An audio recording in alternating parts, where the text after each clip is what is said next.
everybody. Hello. How y'all doing? Doing great. How about you? Doing all right. Just staying ever busy. Are we all? Oh, Eileen just put this out on the announcement. Eileen may not be able to be here on with us for tonight. She'll be here in spirit, though. At least she made an appearance somehow. I have to admit. Yeah, What's up, Cheyenne? yeah. Good to see She's you. a little swamped at work. I just talked to her on the phone like not even a half hour ago. She's really swamped. Work pays the bills, she Yep, says. work. Yes, it does. Absolutely. Paid my bills tonight. Nice. Yes, it does. So I am going to start working on sharing the crap out of this show. Already ahead of you on that one.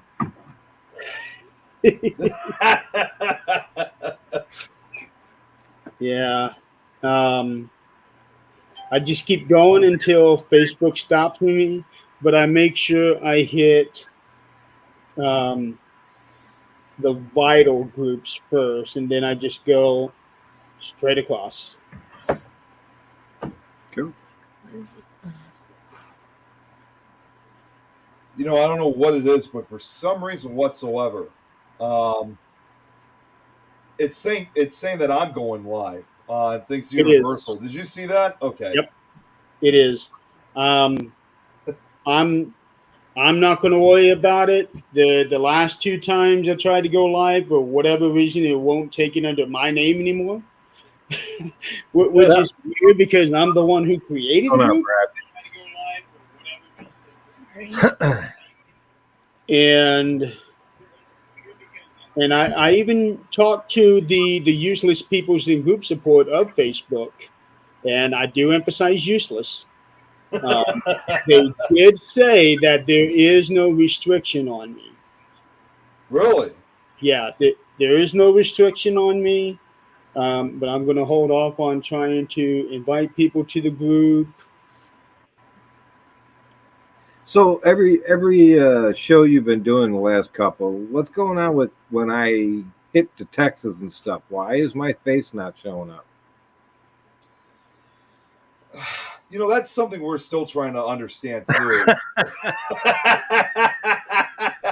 Hey, It did what's up, for a while Kara? on the first show, and then all these guys, they're not coming up. Kara just came in, and she's not coming up. I thought I saw her out of the corner. That's weird. Kara, how you doing? Long time no see. I'm tired, actually. I'll figure it out. Paranormal cockroach. Oh God, no! Here I am. I'm here rapping paranormal cockroach tonight. Yeah. Damn it, Brad.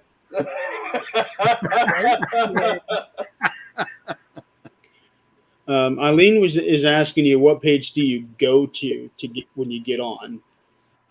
I just 'Cause sometimes, when you guys send it out, I hit it. because sometimes depending on which page, because we are streaming on the 4 Facebook pages. Right.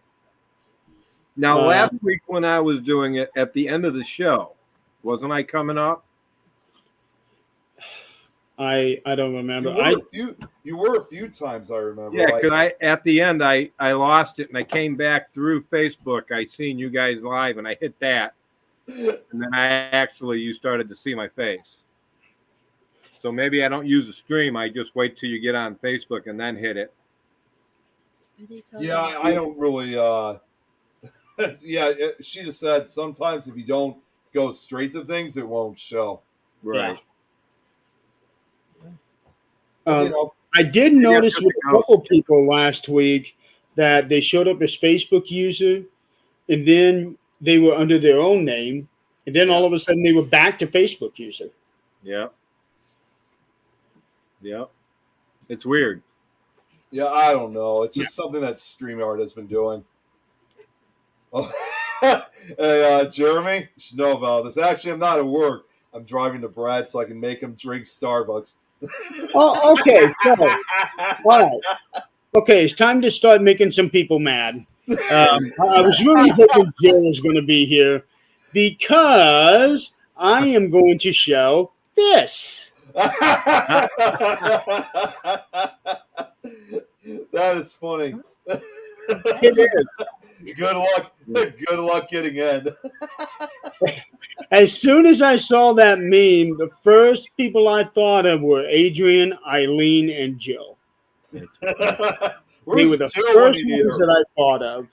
Where is Jill when we need her? She should be watching right now, seeing this. Oh, she'll be around. She'll make it eventually. Yeah. Having some issue right now with sharing. I shared the show, and for some reason, it's not showing up on my personal page. Really? Right? You're Yeah, right. it's.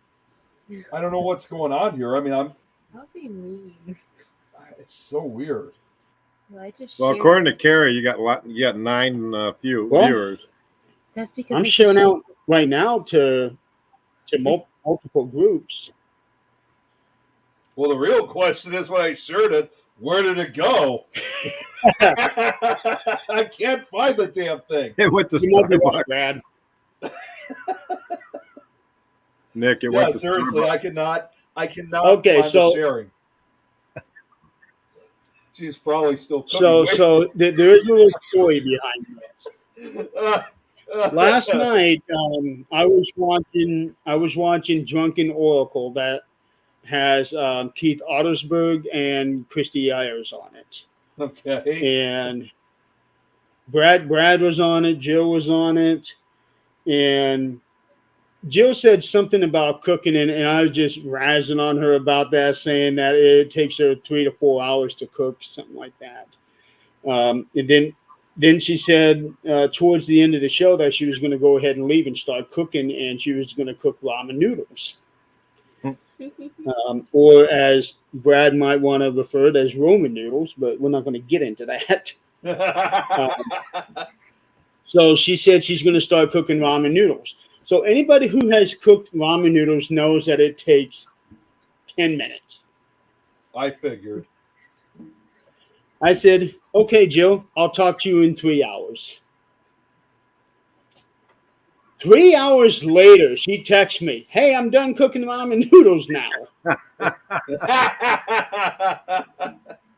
was like, boy, did I call that or what? And yeah, Roman noodles, Roman reigns. Yeah. And also a forewarning. Christy may or may not show up in the audience and start calling me steak biscuits. Wait, what? I don't remember hearing about that. It came on to the show. Guy named Brandon. At first it started with Keith because he was trying to remember me, and then when she was saying that I was the guy with the eye patch, and he started talking about that Kurt Russell character from Escape from New York, Snake Plissken, Pils, whatever his last name is, Snake. Okay. Oh, I don't- So, and Christy and Keith are pretty drunk, as the name of the show, Drunken Oracle. And I don't know what Christy said, but this guy named Brandon came up with steak biscuits to make it easier for her to say apparently one of my new nicknames. The steak biscuit should be Ernie Pack's name because of his biscuits and gravy. Damn it! I know. So, forewarning, Christy may or may not show up in the audience. Call me steak biscuits. She lost it after that, apparently. She did. That girl was if she wasn't anchored down to her chair, she would have fallen to the floor. She lost it big time. Oh, apparently, Brad said Jill is here. She must be done cooking.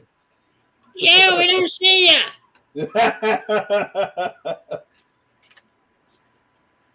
Come on, Jill. I need to make you mad. Okay, now I was able to share the link. However, I had to do that for my computer because, for some reason whatsoever, again, with whatever's going on, I had to go through the older means to share it. So now everybody can see it.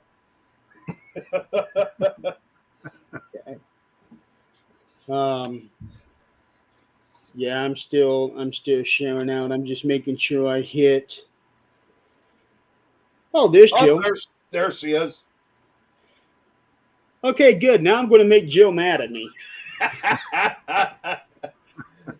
I'm looking for a cockroach file for my next 3D So- printer. Nope, that's not going to happen. Jill's talking about coffee and Starbucks. Yes, Guess so what, Jill? What you get at Starbucks is not coffee. Funny because the only drink I drink is Starbucks and coffee. The freaking refresher. I'm really wondering what she's thinking right now. I'm watching this. Well, Eileen says regardless, it's good. Well, of course, it's dessert. It's supposed to be good. It's not wrong. Don't knock Starbucks. I need some Dunkin' Pumpkin. Yes, that's the good stuff. I love Almost coming. Another month to go. Yep, we're almost there. I can already feel that pumpkin taste in my mouth already. Yep. Yep. I Even though wonder if Jill and Eileen are on the same page. I got to go 25 miles to get a cup, but It's worth it. This is Sparta. Wow. So how good? So how far are you into the Sharon Jeremy? Well, there is one particular that I'm looking for. I'm just going to have to do a vast search. Way too much pumpkin source crap nowadays. You know what, Dave? I think you and I can agree. We love it regardless. no, I agree with he just said because man, I like my pumpkin coffee, but man, they're ridiculous with a lot of shit in the stores now. I mean, pumpkin Yeah, that's true. cookies, pumpkin cereal, pumpkin ice cream. It's like Pumpkin makeup. let us just have our pumpkin coffee and let it go. Brad says though that he loves pumpkin pie though. I love pumpkin pie. You So do won't I. get that from me, yeah. You won't get What's me. going on, Nicholas? That was for you. Bill. What? Say Learn hi, how to Nick. spell Brad. Hello. I forgot I invited my friends. Oh man. Yeah, so Eileen may not necessarily be on camera. She's still going to ding you. Come on, you don't need 1 million pumpkin spice flavored things for all the Karens out there. I only Claire need one. says, yeah, well, Claire here says they don't have pumpkin pie in Australia.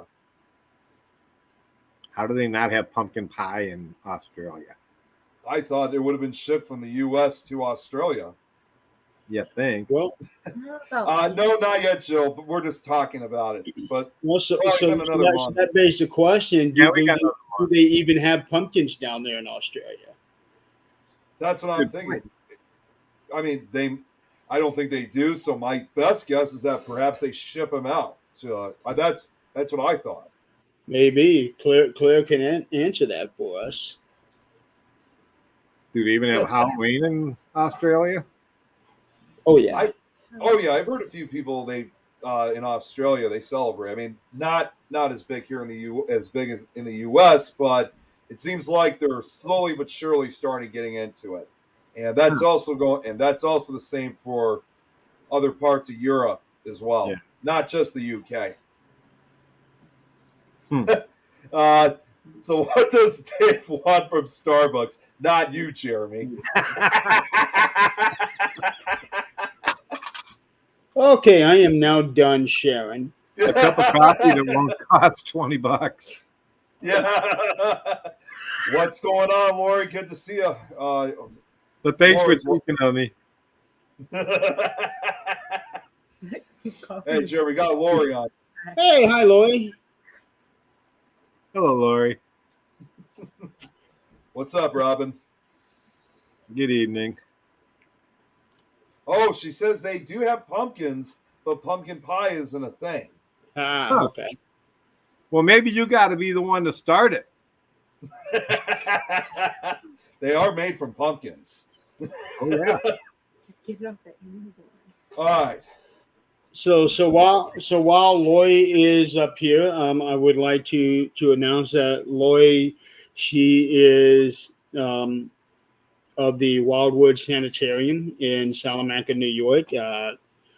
Nick and I actually got to see her a little over a month ago. Yeah, almost a month. No, about a month ago now, because it was like June 26th or 27th.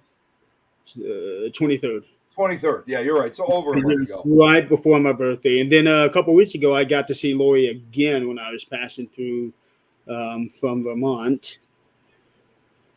And Wildwood Sanitarium is one of the locations that we have for the Paranormal Giving Tree, which is the information that you see scrolling here across the bottom of the screen.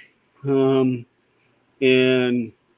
their location is going to be hosted by UNI Research with John Griffin II. And Nick and I are going to be hosting at the Old Lake County Jail in Crown Point, Indiana. Cool. We are really, really looking forward to that. I can't believe it's in 2 days already. You're telling me. Yeah.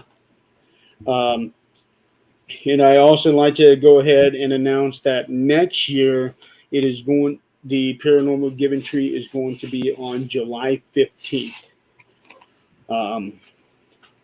Normally I would have kept it on the same weekend, but I don't want it to interfere with Adrian and Zach's anniversary. So I pushed it up a couple weeks.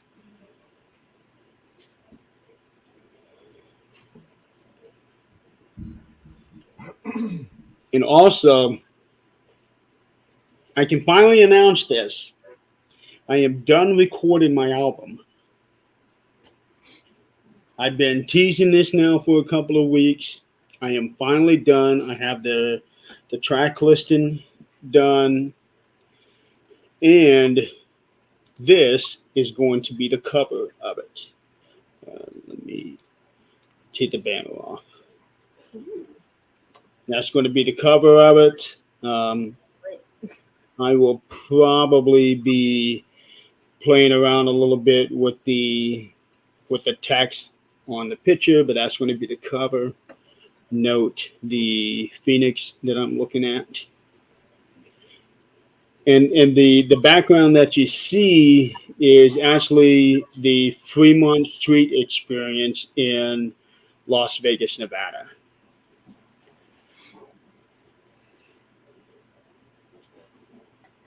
So I'm really, really excited about that.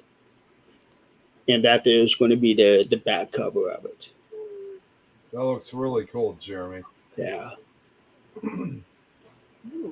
I already have the actual back cover made with the track listing, but I'm not ready to release the titles of those yet.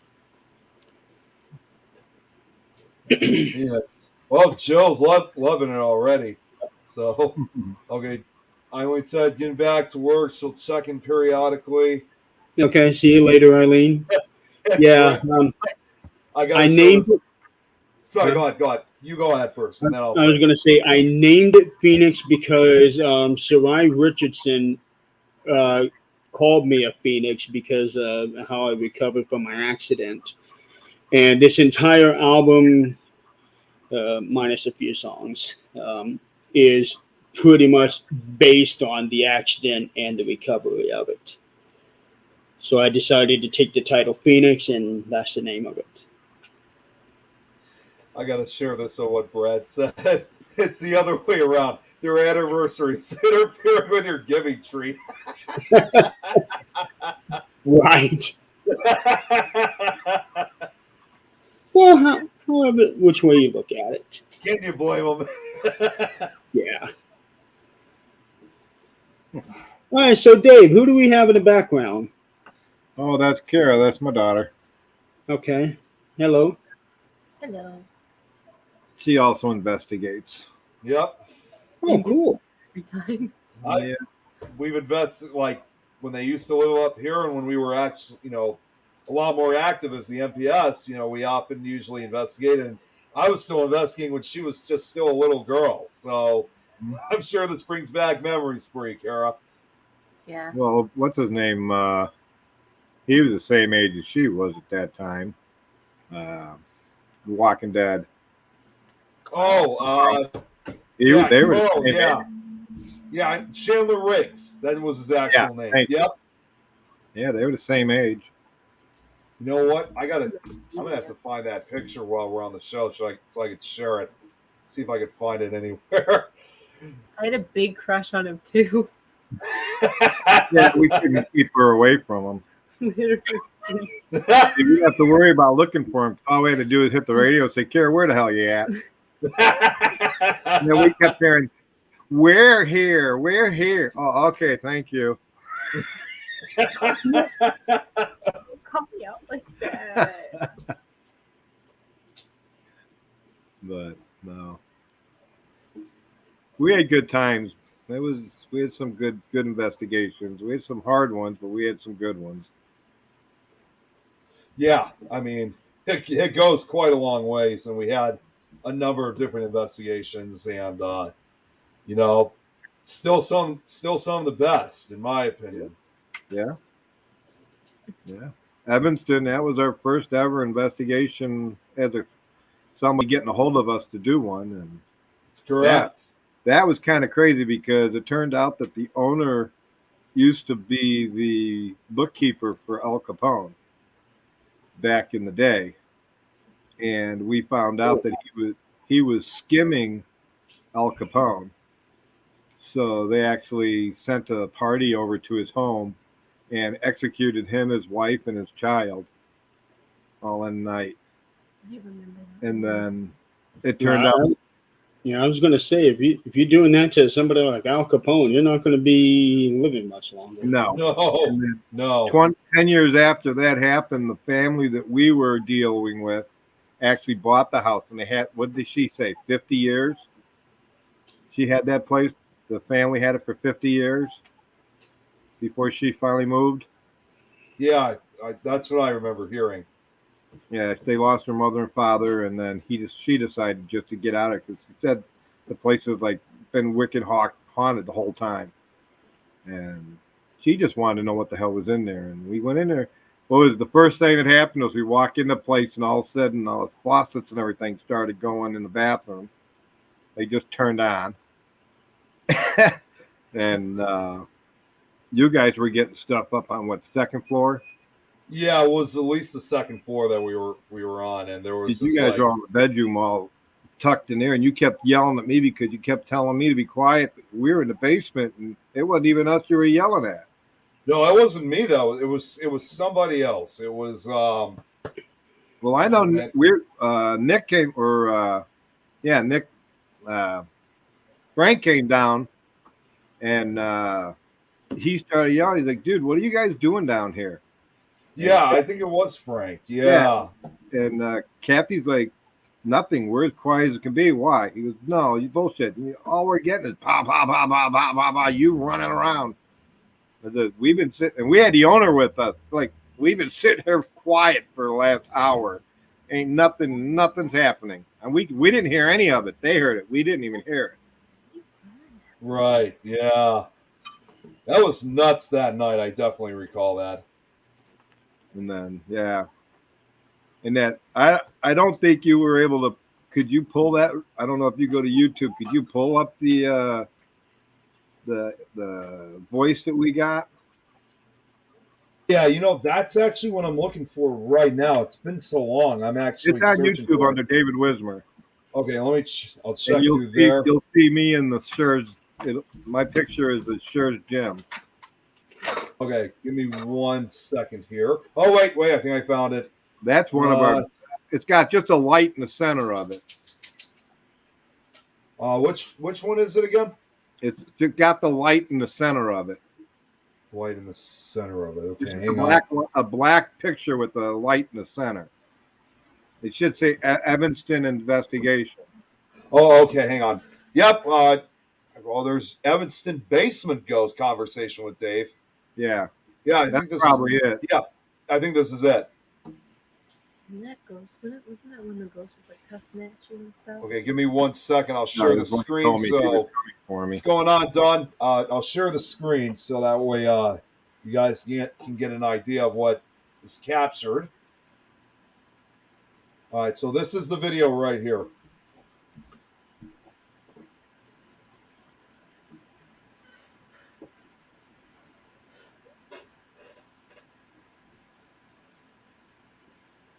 No sound. You don't hear it? No. No. Oh, jeez, what the hell is going on with my sound nowadays? Well, it probably has something to do with the 40 tabs you got open there.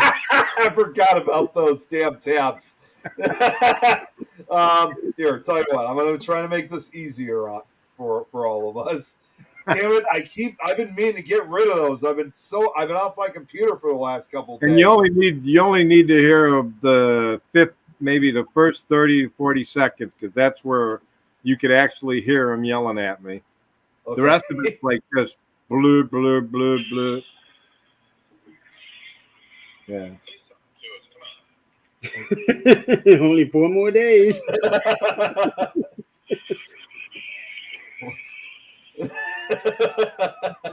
All right, I'm gonna try something else next. Give me a second here. It's like again, I don't. Well, I've got it here. Do you want me to just put it over the mic here? You know what? Yeah, if you know, matter of fact, if you want to share it, go right ahead, Dave. No. Well, while he's doing that, Brad, whenever you do get a Thursday or Friday off, if you know ahead of time, let us know so we can get There you you on go. the show.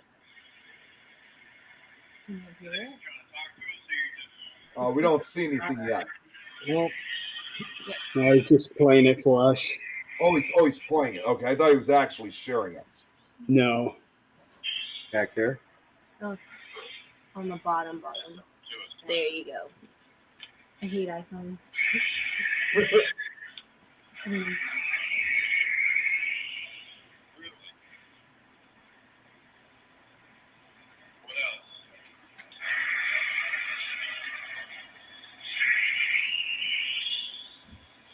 Can you guys hear that? Yeah, I could hear it.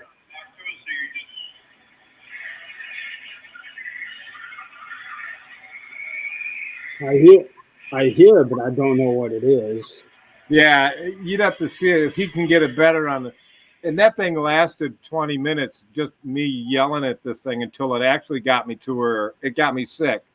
And they had to get me out of the basement for like 10 minutes, 20 minutes. And then we finally went down and just ended the investigation. And we got whatever it was out of the house. And if you notice that picture we had there, that's how black it was in that basement. I couldn't see my wife two feet in front of me. It was that bad.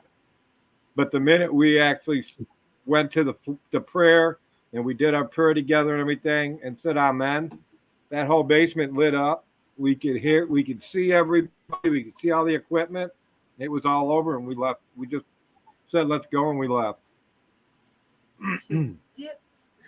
But I'm gonna try doing this. Hopefully this will work. I'm gonna give this a crazy night. Now, can you guys see this? Yeah. Okay, Yeah. now you guys tell me if you could hear it now. There you go. Yeah. Oh, you got it. Okay. All right. Say something to us. Come on.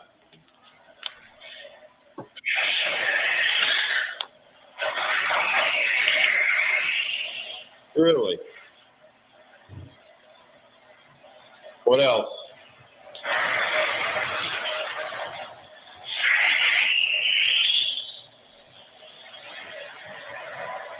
Was that you trying to talk to us, or you just?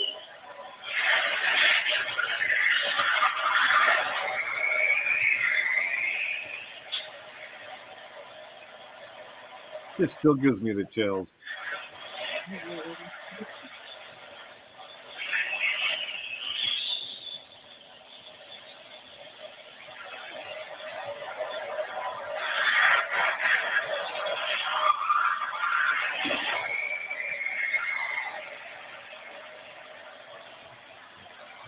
That's pretty much the best part of it. I mean, it's pretty much going to be all the same. You'd have to watch the video itself. It's a pretty long video, but man, that was some weird shit.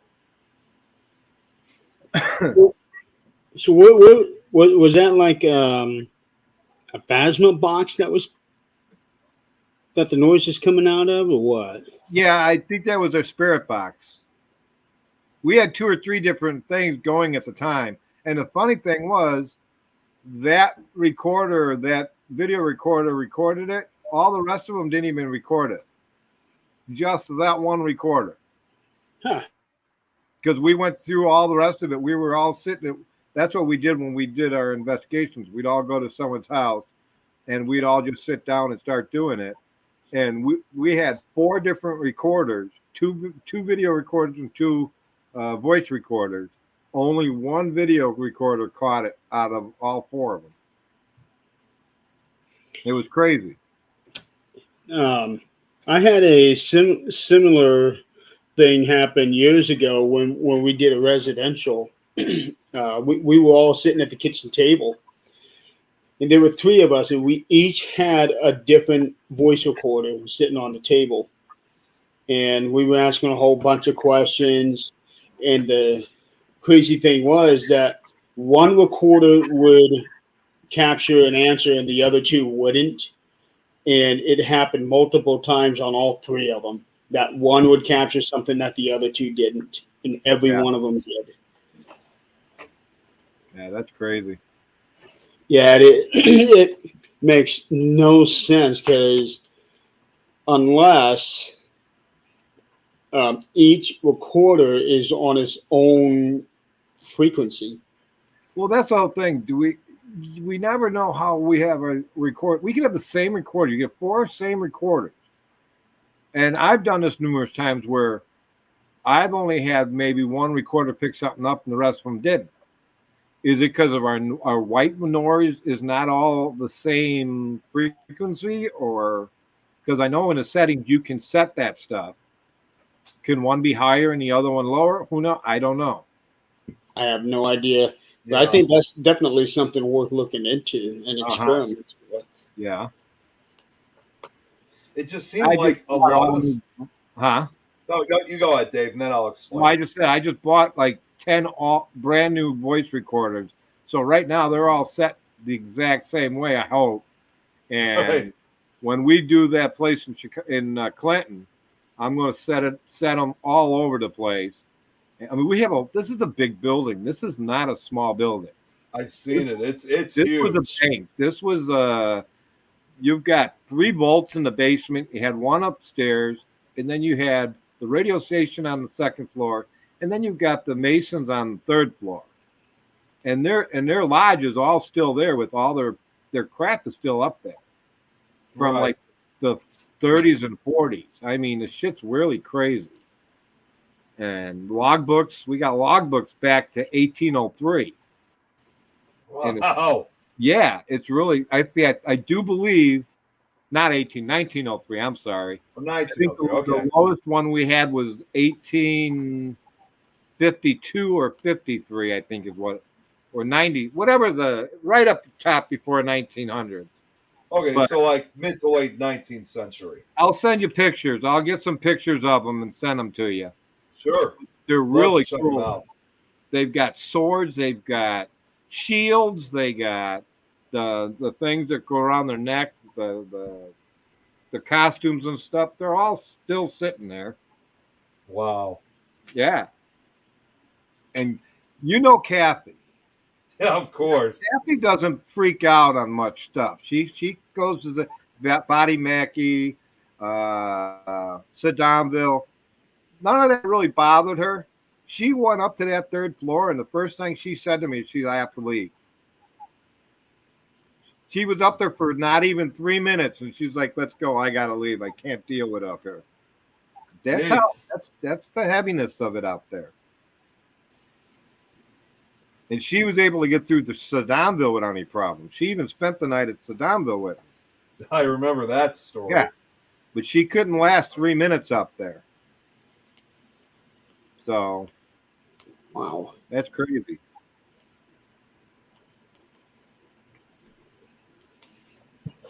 So, Wow.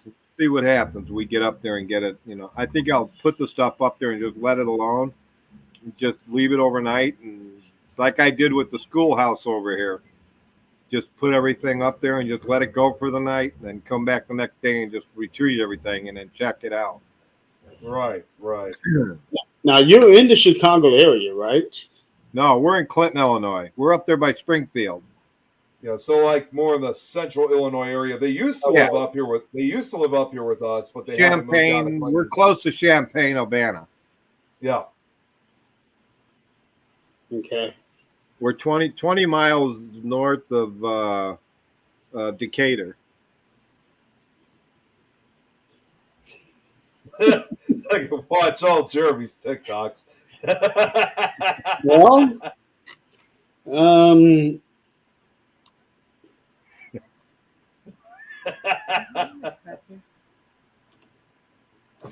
if that's what she's wanting, there's my personal TikTok. Of course, Jill's only seeing one of them. We're seeing 8. Yeah. No, we're seeing more than 8 because you keep sharing the damn things. Well, it can only go to 8 because we're streamed to 8. Yes, but anytime you post any link, it's more than 8. When I post a link, we are seeing 8 of them. Yeah, I know.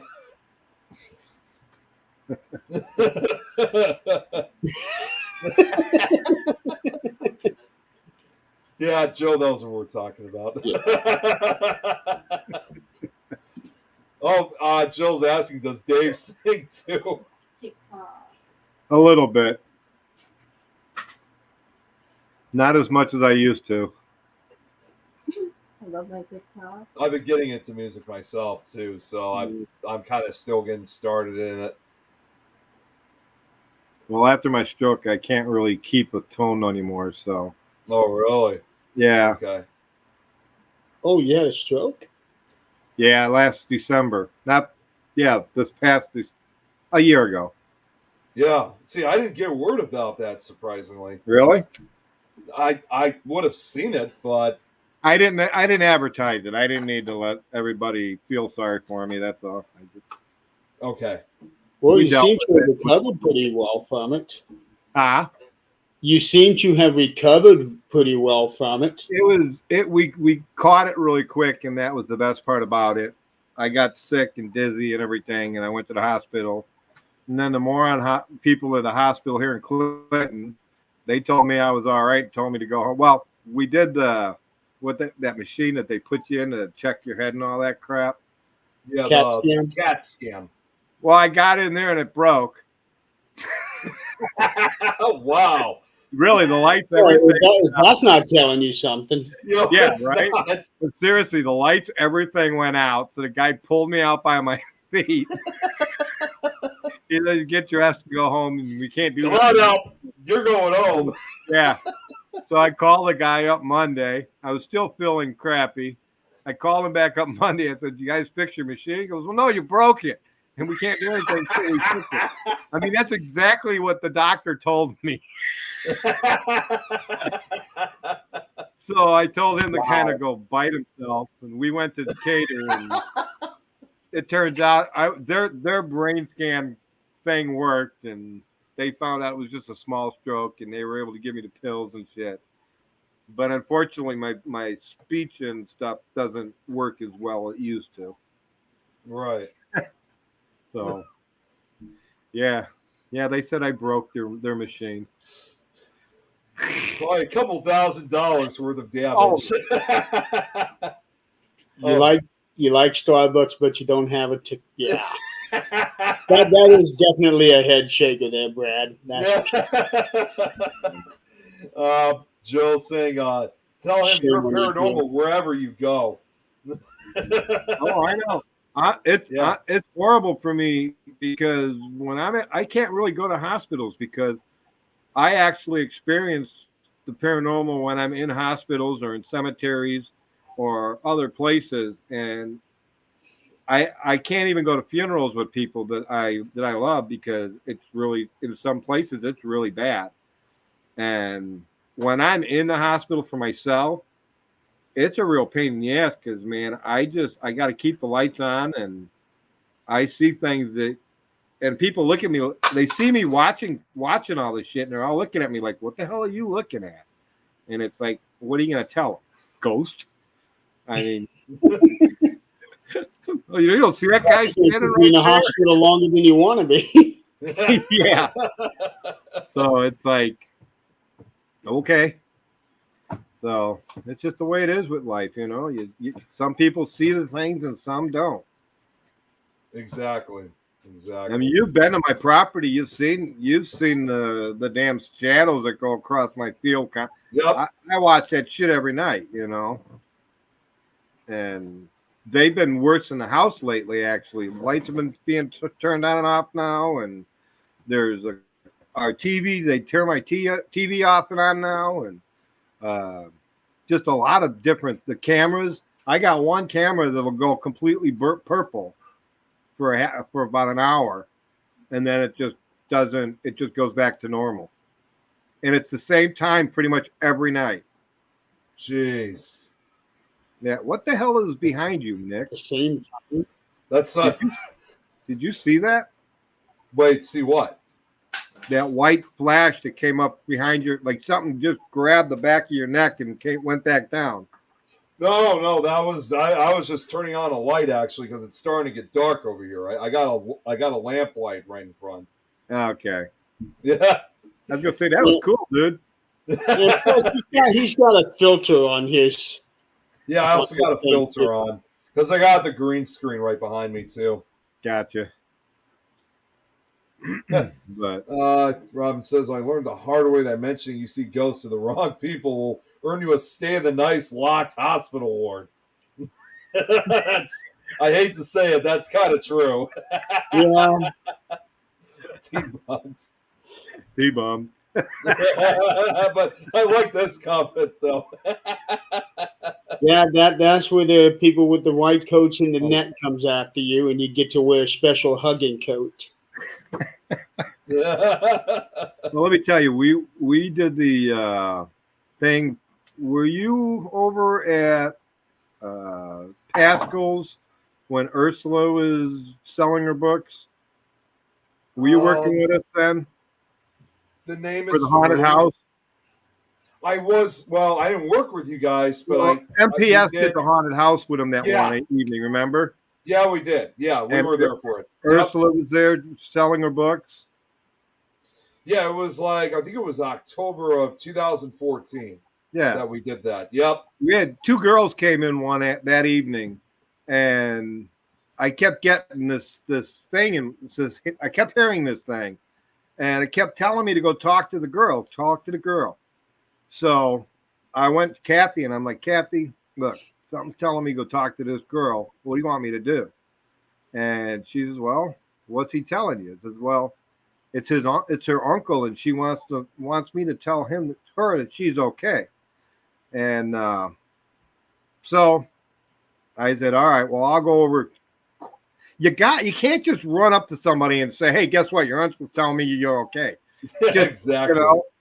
So they were sitting there next to the big statue, and I went over and I talked to her. I said, are you so-and-so? And she says, yeah. She goes, I can't remember exactly what his name was, but he told me his name. And I said, so-and-so just asked me to tell you that he was okay. And this girl busted out, and her girlfriend started yelling at me. What the fuck's wrong with you? What is the matter with you? She just lost her uncle like a week ago. Why would you do that? Who are you? And then Ursula yelled across and said, hey, That's Dave. He's like one of the biggest psychics in this area. And if someone's saying something that he's hearing, listen to him. It turned out that her brother killed her uncle. And that's what he wanted me to tell her. But I didn't do that. I just basically told her that her uncle was okay and that he loved her. But he wanted me to tell her who killed him. But I wasn't I couldn't do that. She was only 16 or 17 years old. I mean, would you do that, Jeremy? What would you do if you had that way and you? I don't know what I would do in a situation like that. I really don't. I think I did what I did was the right thing, not to. That wasn't for me to tell her. You know what I mean? If she had an adult with her or somebody older that could actually talk to me, that's one thing. But not children. I don't deal with children well at all. Oh, how old was she? She was like 16, 17. Oh, yeah, no. And she only lost her he was 16. Yeah, it was like a week ago she lost him. So it's like really, really thin water right there, you know? Yeah, just like way too early. And I probably would have got busted if Ursula wasn't there because they probably would have went crazy on me and we would have gotten into a fight. But Ursula told her, listen to him, and yeah, it was crazy. And I get that shit all the time. It happens to me all the time. So now Jill here says, I relate to the Sixth Sense movie in a lot of ways, dealing with seeing and talking to them since my first memories. It can get a crazy feeling. Oh, yeah. Yeah. And then she also just added, it's hard to decide if we should tell or not tell, but it's hard when they keep insisting you speak for them or say something or do something. Well, I get sick if I don't. I mean, physically. They drain me completely to where I've been stuck in bed for 3 straight days because I can't get out of bed. I'm so sick. And if it's here's an example. Kathy and I, the first year we moved up here, the the library found out we were paranormal investigators and everything. So what cool way to do Halloween but to have the paranormal guys come into there and do something. So that's what they asked us to do. Pretty much, I think it was in 80 or maybe early 90s, a mother took her 3 children, with her boyfriend to the lake on the boat ramp. The boyfriend got out of the car. They locked the doors and they pushed the car into the lake with the children in it. They killed all 3 of their children. Wow. Yeah. Jeez.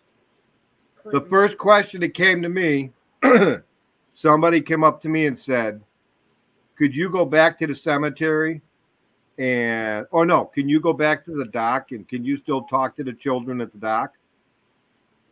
I told them right off that I don't deal with children. No, that's not my situation. I'm not doing it. Kathy and I've been to that dock, and trust me, more than one people have died in that area. Put it that way. And I would not be surprised if they drug that lake. There's probably 3 or 4 cars down there right now with bodies still in it. Not kidding. It's a really. I'll take you over there next time you're here. I'll take you over to the shite, and you'll see what I'm saying. It's really crazy. Sure. But I know where the kids are buried. We went to the cemetery. It's on the way to Bloomington, and it's a really beautiful stone with all the 3 kids on it, and we got some kind of EVP when we were there last time. Kathy and I went just for the hell of it. And the thing was, Kathy didn't even tell me that the kids were there. She knew it was there, but she didn't tell me because she knew how sensitive I was about the situation. And we kept getting some really weird stuff on the EVP.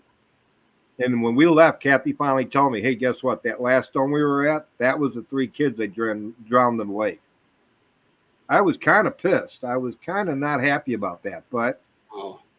yeah, yeah, it's crazy. Now, Friends took me up. we got 2 questions that came in. Is one's from Jill again. What about premonition, visions, or dreams? Do you try to warn people or help, or when if you get any of those? When or if you get any of those?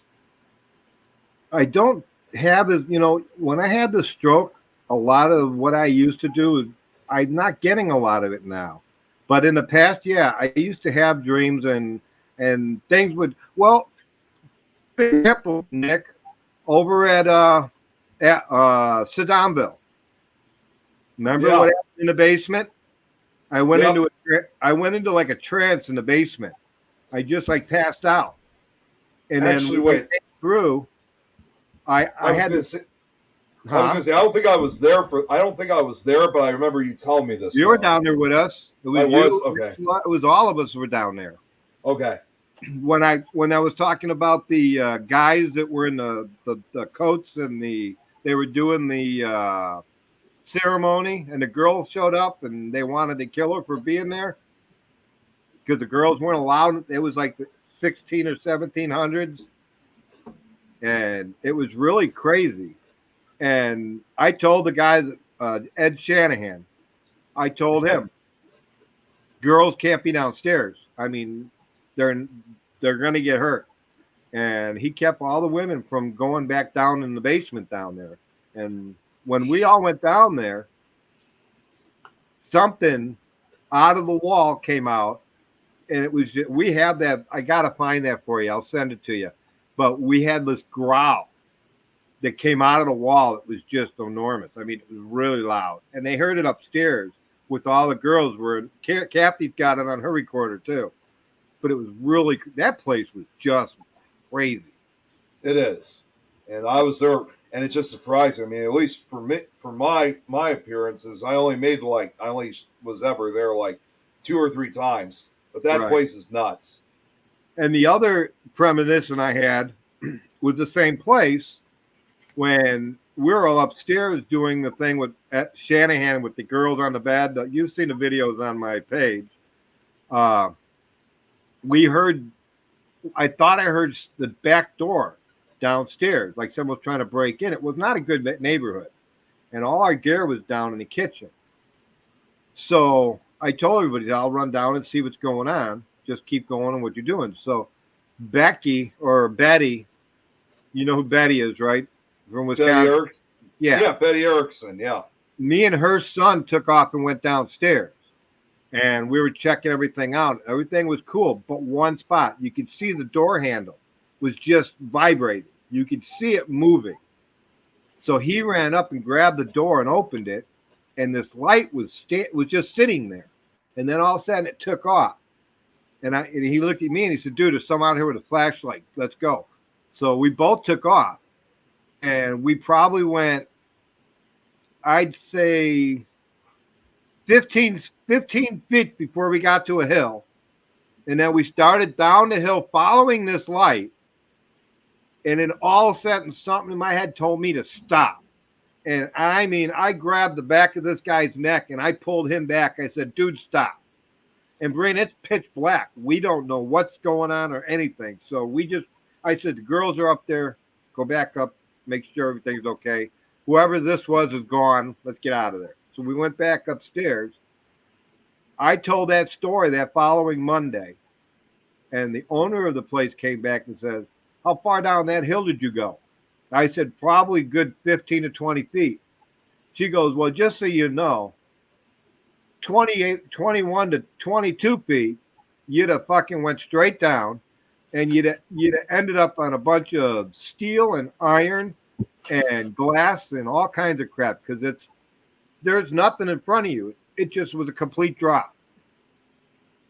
We would both been dead, like in a heartbeat. We'd have been dead." Yeah. So whatever that was not human. That was 100% paranormal, 100%. And you could ask Betty's every time we talk about it, this guy, you can see him start shaping. It was just crazy. It was just crazy. About that one time we were sitting in the garage But where we used to live with Ken and we started doing shit in the yeah, garage. there's been too many things. I mean, there's been a lot of things. Yeah. It's just too bad, unfortunately, that Synopsville Rectory is now closed. But Oh, I let's hop know. on the. Wait, what was that? Jeremy would have loved that place. Yeah, it would have been. You would have liked that place, Jeremy. Yeah. It was Yeah. crazy. It's a crazy location, but unfortunately, the owners. I still don't really know the full story, but they just couldn't afford to keep the building running, so they had to close it down. And with that being said, they had to move out. So from what I've heard is Well, I that didn't think they weren't living there. They were well, just they weren't living there, but yeah. they still had to pay for the building on certain Yeah. occasions, and they just couldn't really afford it. So as of right now, it's still on the market. I'd love I'm to just buy it. I hoping. wish I had the money, I'd buy it. I think a lot of us would, so we can resume the investigations. I'm But just again, hoping that look at all the crap that them two went through. They were almost divorced. I mean, they were very close to divorced yep, because of that building. I mean, they hated each other, and you seen what he did with that priest? He went after that priest. I yep. mean, it just did. And when you leave the building, then you're like fine again. But when you get in that building, it's just damn. And I sent that picture to you. Oh, you did. That Okay, hang on. Let me see if I can arm. find it. Okay. While Nick is looking for that, Dave, one thing I do want to ask you, you said that since you had the stroke, you don't um, get that as much as you used to anymore. Right. So with that, do you find that as a relief not to be able to have that so much, or do you miss it? Can you repeat that? I'm sorry. I got animals that are too loud. Sorry. Wouldn't be the first time. Um, now that you don't get that as much as you used to, do you find that you miss it, or is it more of a relief to not have it as much? At first, it was a relief, because it really did get me sick when I was getting spirits talking to me and doing things, and I would ignore it. It would get me sick. I mean, I couldn't even get out of bed. Last week was the first time my hands went numb when I went past the cemetery. When I go by cemeteries, I can be a block away and my hands would go numb. And I would know. First thing I'd say is there's a cemetery coming. And sure to hell enough, a block away, there'd be a cemetery. And we'd stop and we'd check it out. Your hands would go numb. Huh? Your hands would go numb. They go numb, yeah. I get like real, like you get the ants feeling in your fingers. It's like when you I have never heard of anybody having something like that before. Really? Yeah. But we were Yeah. coming back from Moroa, and we came through the backside, and all of a sudden my hands started getting numb. So I started looking around, and sure enough, there was a cemetery across the field. And I said, that's the first time in almost a year I've actually felt a cemetery. Kathy's like, yeah, you're right. And it was like the first time. I wonder if you could be able to use something like that and find unmarked graves. Yes. And I did that. Well, it was a long time ago, but lately I haven't been able to do that kind of thing. Maybe now it's going to start coming back. I don't know. But we have an Indian here. I took you to the steel bridge, remember? Yeah, I remember the steel bridge. Well, that was Dad's chest. Dad thought I was full of crap. And Dad told me, he goes, we're going to go somewhere pretty cool right now. And I want to know if you could tell me where we're going. And you tell me when we're ready to stop, and we'll stop. So they were driving down the dirt road, and all of a sudden my fingers started getting numb. I said, well, there's a cemetery about a block away. So Dad's face kind of started getting like, huh. Got to the bridge, and I said, stop. And that wasn't even a cemetery. And he goes, you sure you want to stay here? I said, yeah, stop. Let's go down here. So we went down to the bottom, And we stopped and we got out. And I walked up by this big tree and then I stopped. I said, right here. And he goes, what's that? I said, there's a grave right here. And there's one right next to it. And sure enough, it turned out the legend is that there's supposedly supposed to be a what is the head Indian? Chief. Oh, that was The head dude, the biggest guy in the Indian yeah, war. like the chief. That would be the chief. Yeah. Him He and his probably wife would be. are supposed to be buried there with like gold and all kinds of crap. But they say every time someone tries to dig it up, they either have a big car accident or they fall in the water because there's a river right there, or they just get sick and collapse. And we never messed with it. We won't. But I told him, I said, there's graves right here. And I can feel graves. I can feel when there's bodies underneath the ground. If that's what you were asking. That's crazy. Yeah, because I know that they have cadaver dogs to try to sniff out burials like that. So I just kind of curious if the tingling that you get would be the same way. Well, The hell is that? Betty out in Mantoon, or Becky out in Oh Mantoon. yeah, Becky and Mattoon. Yep. She has Kathy and I do investigations with her once in a while. And we did one about 6 months ago. And now this one I was able to, well, this was pretty heavy too over there. But I think you were recording it live. I was watching it. I remember. I think, was that the one I did live? I think that might be it because I was watching for a couple of minutes. Well, they had a church across the street. Well, it turns out that the family that owned the property in the 17th and 1800s, I guess they were burying their people right on the property, because I kept walking around and say, well, here's a grave right here. And then we kept walking around again. Well, right here, here's one.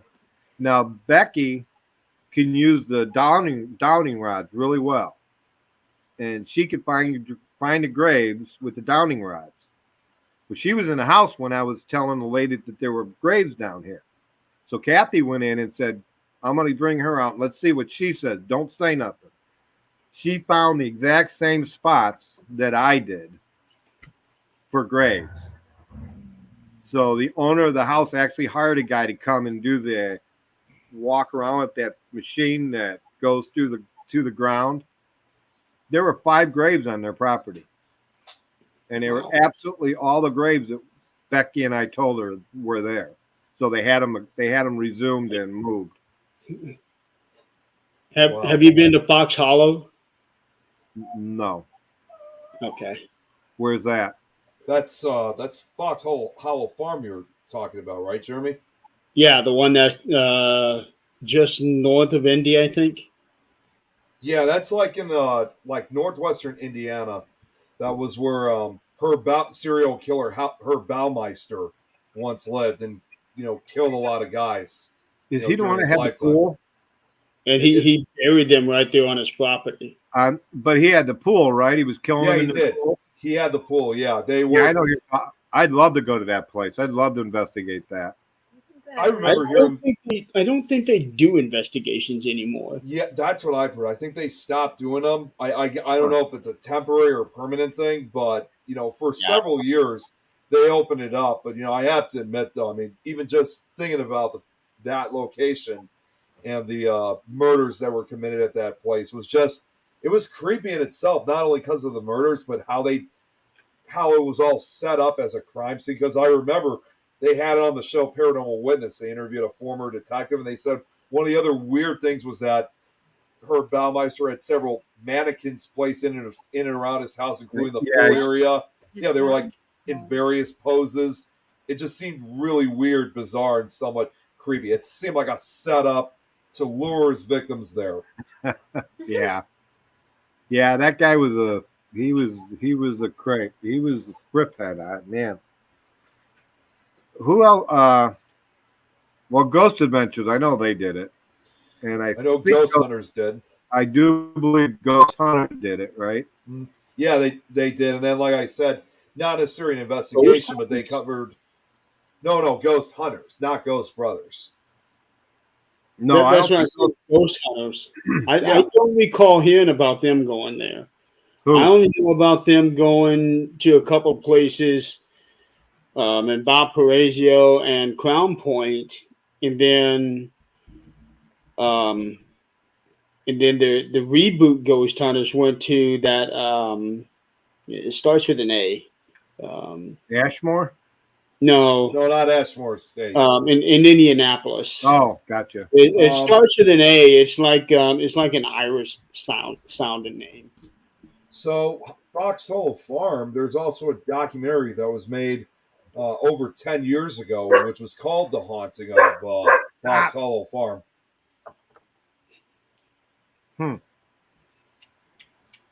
So Well, it's made remember- a few appearances on shows. You were talking about finding graves. Remember when we did the walkthrough on over in Bathurst Grove? Yep. Remember I think where that was the, where that I was the ended one up- you got us lost. I think that was the one you got us lost in the woods with. No, that's where I walked you Lost into in the woods. Well, I ended up long story short. We got all night, David. Yeah, we Yeah. got all night. There's no show that We there's went no show to- that follows we went after to us. Bathurst Grove one afternoon, my wife and I, to help pull the stones out of the pond. And there's like all kinds of other stones that they're thrown in the pond. So we were pulling them out. And I kept seeing this woman, this white woman. So I told my son to keep the camera in that area and let's see if we can maybe catch this. And he kept telling me he couldn't see anything. So it was just kind of crazy. And then after we were all done with that, the one woman wanted to go see the foundation. So Kathy's like, all right, I know where they are. We've been there. I'll take you over there. So the minute we got past the cemetery and we started down the hill to where that little creek is. When we got up over the creek, Kathy and the woman was a little ways up. I was attacked by this woman.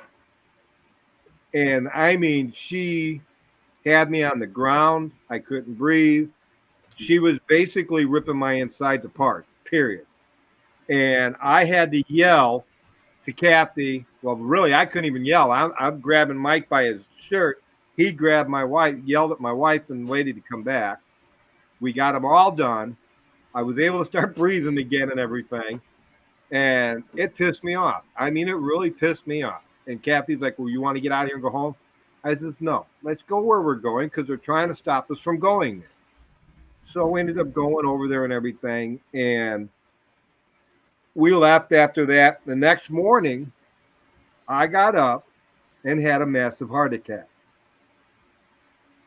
That following Monday, they had to remove my heart, put it into ice.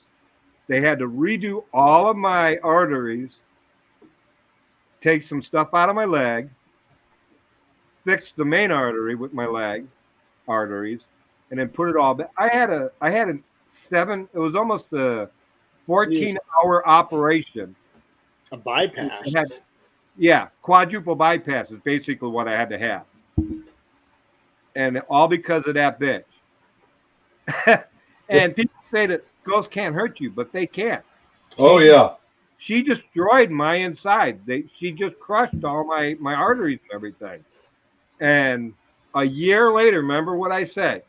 We're going back to Bathurst Grove on the anniversary of that day. And we did. And you know that lady met me, came right back to me. And I told her, I said, look, you've already done me one time. You ain't doing it again. Now, if you got a message for me, tell me what it is and let's get it over with.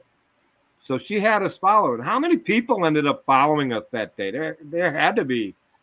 Oh, there was at least about like 20 or 30 people. There was a lot. We just had this big following party. All these people started following us.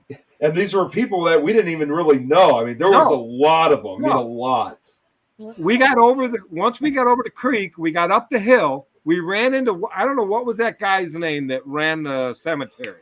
That was, I know who you're talking about. And, the funny thing is, I never found out who his name was at that time. And to this day, I still don't. In fact, actually, about actually about 3 years ago when Tom McNicholas and we visited Bachelor's Grove, and he was right there.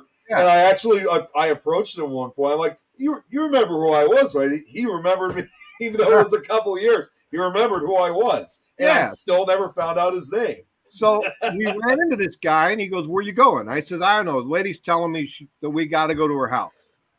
He goes, "Well, why are you going that way? There's nothing over there but a highway." I said, "I'm going where the lady told me to go." "What lady?" "Don't worry about it. Just she's telling me to go this way." And that's like, well, you're right there. I'm just like, don't worry about it. She just told me, well, you're wasting your time. The houses are over here. They weren't over here. Okay. So we did what? Maybe 5 minutes more walk. Yeah. And she said, stop. So we stopped. God damn it, was there not a house? The basement of the house was right there. Yep, there was the foundation. We jumped down in there, and there was still brick walls all the way around where the basement was. And I said, well, where are you at? And she said, to your right. So I got out of the house, and I went to the right. There was a well there. Turns out she ended up telling me that she got pregnant. She was a prostitute, and she got pregnant by the guy there. He was a banker, and the guy told her to come back, that he'd take care of it. Well, he ended up killing her and the baby and threw him in the well. And MPS and Ursula Bialski, we tried for 4 years to get the county to go and dig up the well, but they wouldn't let us. They wouldn't let us dig up the well. So every since when I was in Chicago, we kept going every year for Christmas and leaving a wreath on the well. And I don't know if you guys still do it or if Earth still does it or not, but we have no idea because I think we a baby in that well and it's still there. Right. And that was just crazy. Yeah, that's all video. We've got all the video on Facebook. Right. Yeah. How long ago was this? 2010. That was good.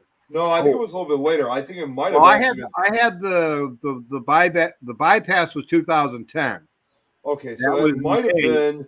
So that was about a year before. That was about a year before I joined. So we found her May of 2011 because it was a year of my attack. We went back that day a year later, so it was 2011. Wow. Because I was going to say that was about a year before I joined, because I joined in 2011. So well, it's funny because you're on the video. You sure? Oh, yeah. Okay, I'm gonna have to. Geez, you and your dad.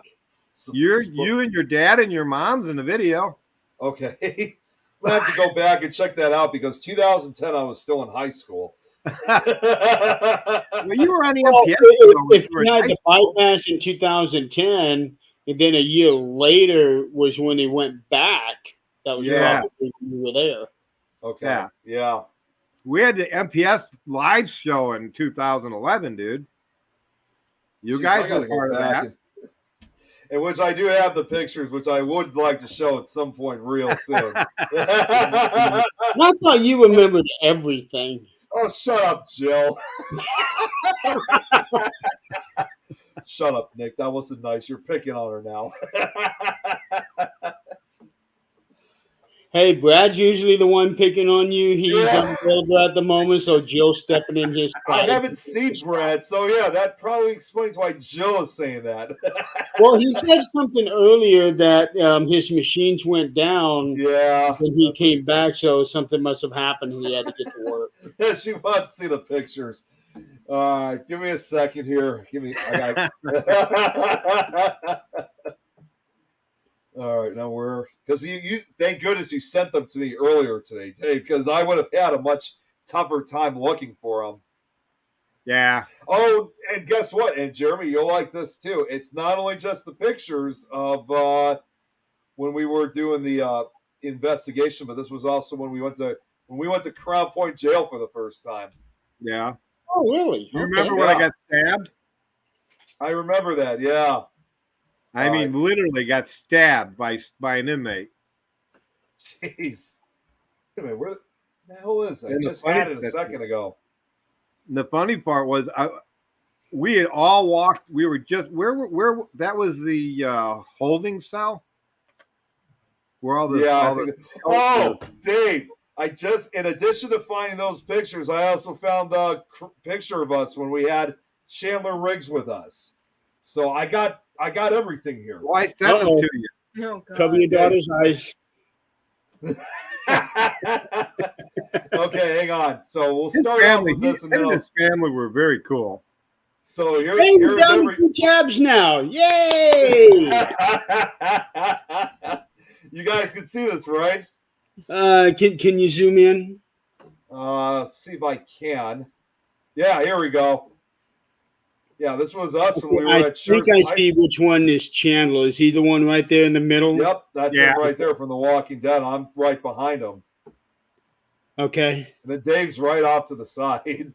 Holy My- cow! And No then my beard. dad's too. High school, I wouldn't have Yeah. if I would have stayed in Chicago too. Yeah. Who is this guy on the end next to the red shirt? You know, I don't even remember. But He I was think another cast member, but I don't. He was a nobody, but he was still a Yeah, cast he was the only one who was not looking. a zombie, right? He was a zombie. He was one of the zombies. That's right. Okay. Also, Chandler wasn't the only one from the show that was there. Oh no, 7 or 8 people showed up. There The was the two twins were there, little girls. the were little there. girls. You remember the? Do you remember? I remember. I know one of Yeah. the other. I know one of the others that was supposed to be there, but she had to cancel right at the last minute before. That was the black woman, Yeah, Jana, Miss Shawn. Miss Shawn. Yeah. She was supposed to be The there. twins. And she had to- That was the one that she had on the leash, right? Yeah. no, with the zom- girls, the ones that No. what's her No, face? Michonne's the one that had the zombies on the leash. That's what he was thinking. You're talking about the other twins. The two girls, they were like 15 years old, Yeah. 14 or 15. They're in the background back there at the end. Oh, okay. Girl? I only knew of the two that were the pets, I guess, of Michelle. No, Carol. Remember the 2 girls that Carol killed? Yeah. Well, no, they weren't twins, but they were sisters though. Actually, because one was a little bit. Yeah, you're right. Yeah, They were- one was yeah, older. they were One was sisters, older than that's the right. other. Yeah. I remember the one girl had to be killed because she was getting to be really sadistic. Yeah, she was. That was the older sister, and then the Yeah. younger sister was already dead. It's that what they call the famous "look at the flowers" scene. So Yes. that's what we're referring to. Yeah. Yeah. Yeah. Now I'm going to show a few other pictures. Here, tell you what, I'm going to show. Here are the pictures that we took at Crown Point Jail. And Jeremy, you'll be surprised. This was when they still had storage, like in one of the main rooms. There's me, and this is me, and yes, this is 20-year-old me right there. And yeah, they still had all the boxes and stuff for No, that Universal. was They didn't have the really benches yet. Yeah. Looky old Mickey. Man, these pictures look Oh, old. Damn it! wow. That's a lot of boxes. Yeah, they didn't have the benches yet. Yeah, they were still doing a lot of work up there. Should I tell you? And then here's Dave got locked up in one of the Yeah, cells. that's when somebody locked me in, and it took a while before they came and let me out. I was a little happy. Hey, don't worry. I got locked in there legitimately, and they couldn't. That was so damn funny. And then here's that was a lot of fun. And before they were able to get me out, I was yelling at Nick, "Quick, take a picture! Take a picture!" for like literally a few minutes. He was literally incarcerated at Crown was. Point Jail. It was. Let's see what else I can. Oh, I'm going to show just a few other pictures. And Jeremy, is that date accurate? yeah, 2013. Well, no, actually, I think this was in The No, I'm looking at the month and the day. Is that supposed to be January 9th, or is No, that was just a camera. It was warm when we went. Yeah, this was like taken actually like in September. I think it was September of 2013. So, Yeah, it was. no, this wasn't So January. that would make sense. That because that could be September 1st. Well, if you kind of look at it, because you guys know me when I dress up in my Halloween clothing, you can see I'm wearing my Halloween shirt, Yeah, which and is your just gloves. in my gloves. You know, I was already kind of prepping myself. I So can't this would even have been in tell what September. shirt that is. What's that? What was that, Jeremy? I can't even tell what shirt that is. That almost looks like a chipmunk. No, it's like supposed to be like a dead tree with a raven fly. There's like a skull on the bottom of it being Is that fed what by it is? other ravens. That's what it is. Okay, so the branch, that's what I'm seeing as Yeah. the arm reaching out. Those are the branches. This is the raven right here, and then my hand's blocking it, but you can kind of see a skull on the bottom of it. I still, even to this day, I still have that shirt. I think you own every shirt you ever owned. I think so. Let's see what else. And even then, you're wearing what look like boxers gloves that only come up to your knuckles. See those boxes that are next to him? Those are all his clothes. He just wants to change every 5 seconds. Actually, no. Those gloves I was wearing, they were the type of gloves that actually go up to your elbow. So Yeah. it wasn't the No, fingerless those are cool gloves, Oh actually. wow! I still, Yeah. hey, Dave, I still got those gloves too. Oh, so I know those are the You own emo everything gloves. you used to own. Let's see what else. So these are the only photos you sent me, Dave, with Batcher's Grove. Now you tell me if this was the same event you were talking about a few minutes ago. This is when we actually got lost in the woods. I know you took that. I don't know what I'm thinking right now. I look like I'm freaking out. You actually wore your hat backwards. I have never seen you do that. You Yeah. see me wear my hat backwards. Bad boy. Have I? Yeah, you have. I've done it a couple times. I don't remember. Well, next time, if hopefully for Crown Point, pay attention. And Yeah, we all know that little Jeremy York doesn't pay any attention. Yeah, well, here's one other example of. So there you go. Now you can see you were there. You can see you got. There's your picture. And I have my right behind me, by the way, in case that's my sister right there. That was the only time she ever went to Batcher's Grove with us, and that was right here is my former friend Simone, which she doesn't live in this area. Well, Dave, no, I know you remember. This wasn't when we went after that lady. This is the one where this was Frank's. You Here's guys, the other- Frank brought their. Remember, Frank brought his boss down there, Yeah, and I some think so. co-workers, and you brought some of your family. yeah, that was the That's what that was. that was the Nick, that you look. I can't think of who he is. I just saw him on one of the movies that I just recently watched. I just He look looked a so lot tired. like somebody that I just saw on TV. Sopranos.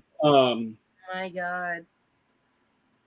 End of days. The Arnold Schwarzenegger movie. Oh, it was like what, Terminator?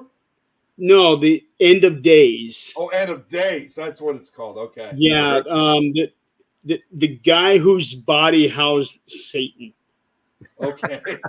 I just watched that movie the other day. That's kind of what you look at there. Gabriel. His name is Gabriel something.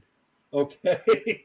Yeah, because I had to look him up to see if he was in any other movies that I Well, at knew. least that's a good thing, right? Yeah. I'm going to show just because, Jeremy, this is something you should know about because long before, obviously, I joined your network, as I've told you before, Dave and I used to do shows. They were radio shows, however. I got to go back and get it reframed, but this was one of the primary photos we did of our radio show. There's me again, like super excited for my show. There's Dave right here on the side. Yeah. What's in front? I don't know what the hell that was, if someone was in front of me or what, but then this next photo of me, and by the way, now this is me when I was 21. It's an orb. Yeah, and then here's a clearer picture of us when we were doing the show. Yeah. That's the microphone. Oh, it was, yeah. Go back. Yeah, that's it's the literally microphone. Oh, we know. Yeah, it was a microphone. Yeah. Freaking But just hot. think, we used It to looks get like the flash is on, and it's reflecting off of that microphone. 6,000 people. That does make a lot of sense, though. But that room, I mean, that place that we did our shows at, it was a great place, but man, was that room small, like Yes, it cramped as was. hell. It was like you could literally only fit like 4 or 5 people in it. That was it. Well, you were supposed to only fit 4 or 5 people in that place, but we crammed. That's what I We figured. crammed to like 10 people at a time in there. I've got pictures where there's probably 7 or 8 people in there. I'm not surprised. So how Mine long did too. you guys have this radio show?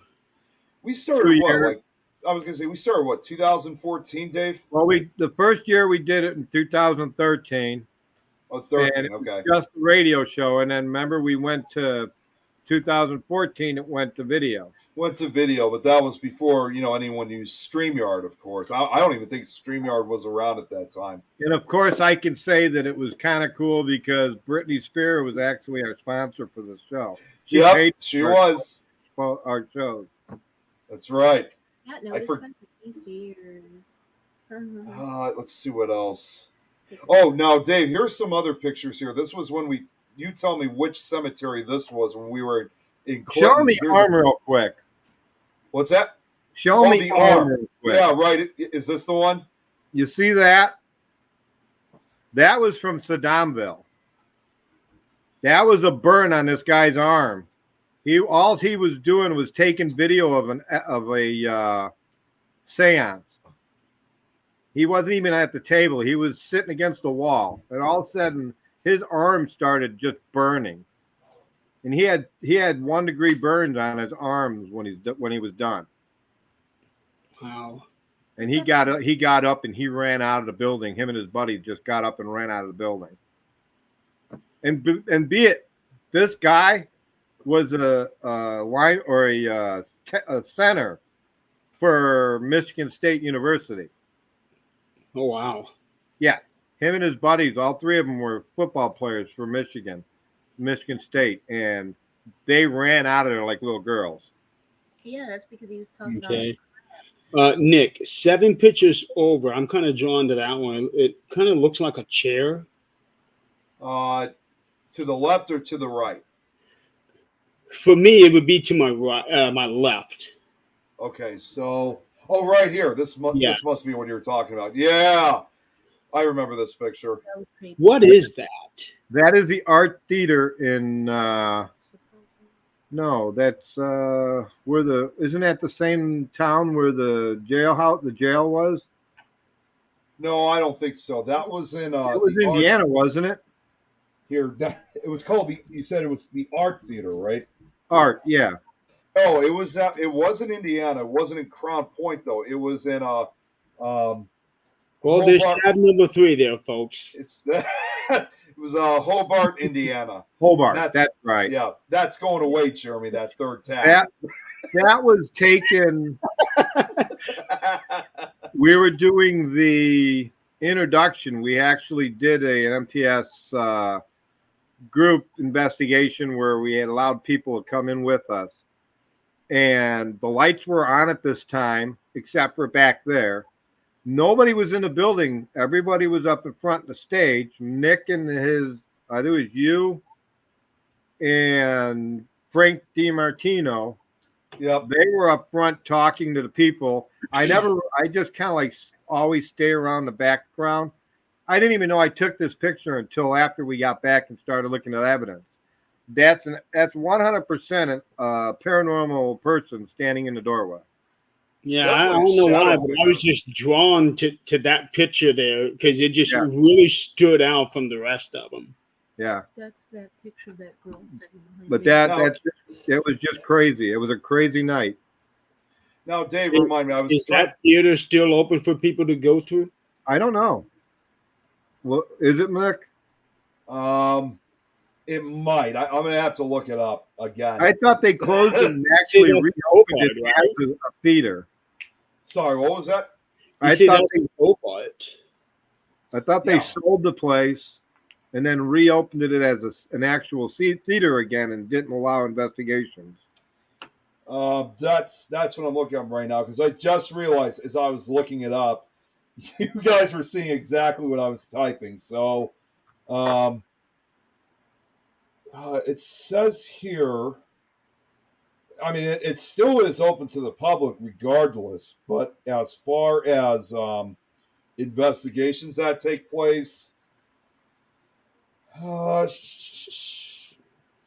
there's a, wait a minute. Looks like from what I'm seeing is that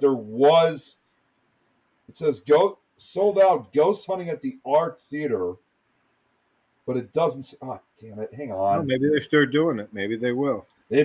Possibly, but the problem is that it's not showing me the event page. So Well, all I gotta do is call them and just say, "Are you still doing investigations there, or are you doing anything there?" Well, there is one other site I'm going to look at. This one here says ghost hunting at the Hobart Art Theater, and this says here. Oh wait, this was last year. This was an event. This occurred in October 21st of last year. So I think they are starting to do investigations again. Okay. Cool. I wouldn't mind going back there. I'd love to go back there as well.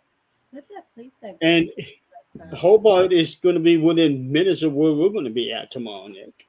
Yeah. You can go by and check this. Go out and check out the theater. Yeah, maybe we can do that on Saturday before we start the Giving Tree event. That would be awesome. That really would. Or at least drive by it. Yeah, or better yet, even walk by it. Like if we have to only be outside, we can at least get a couple pictures of it. Yeah. Now, Dave, I was going to show this. You tell me, which cemetery was this at when we were in Clinton? That's Grandpa. That's the one out by Kenny, Illinois. That's where Grandma and Grandpa are at. I gotta ask, because you're gonna have to remind me. Why the hell am I holding a shovel? Because Dad was alive at that time, and he put the tree there. I was going to ask if that was you, Nick. That is me. It looks like I'm like, you're trying to be Joe Cool. yeah.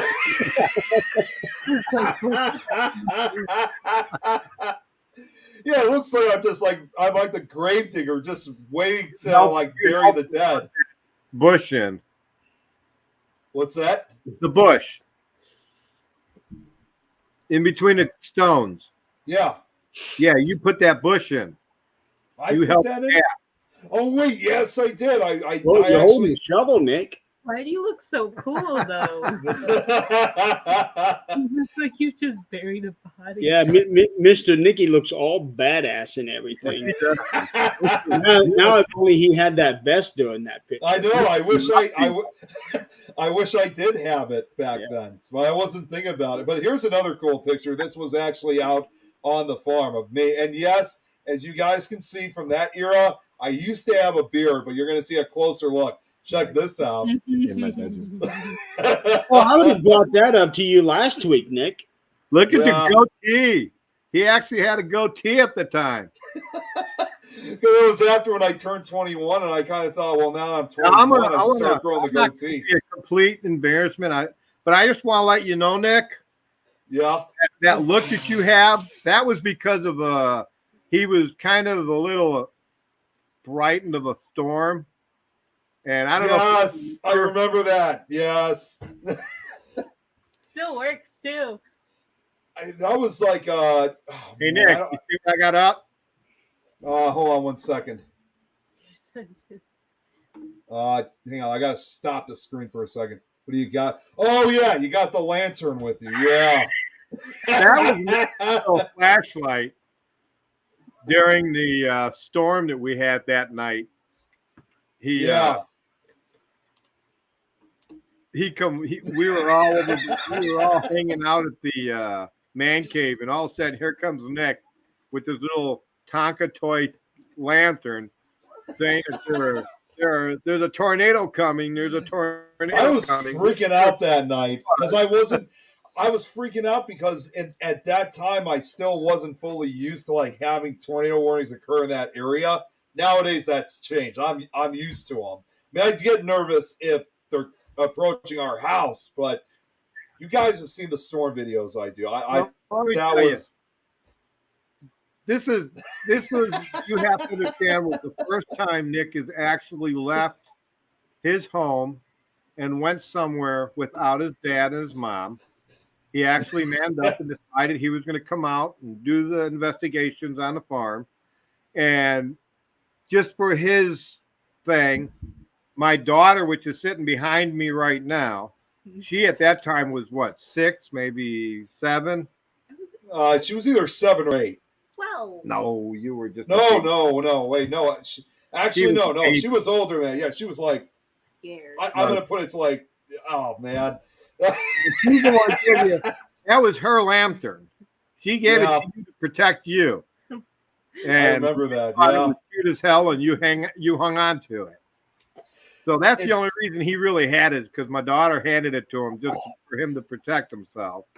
So I was being protected by someone who was younger than I was, which was which was like I didn't even think about it at the time, but yeah, Dave did point out something. I mean, that was Larry, my very first time, which I was only 20 years old at the time. It was my very first time I went on. You were 20, were you? Were you 20?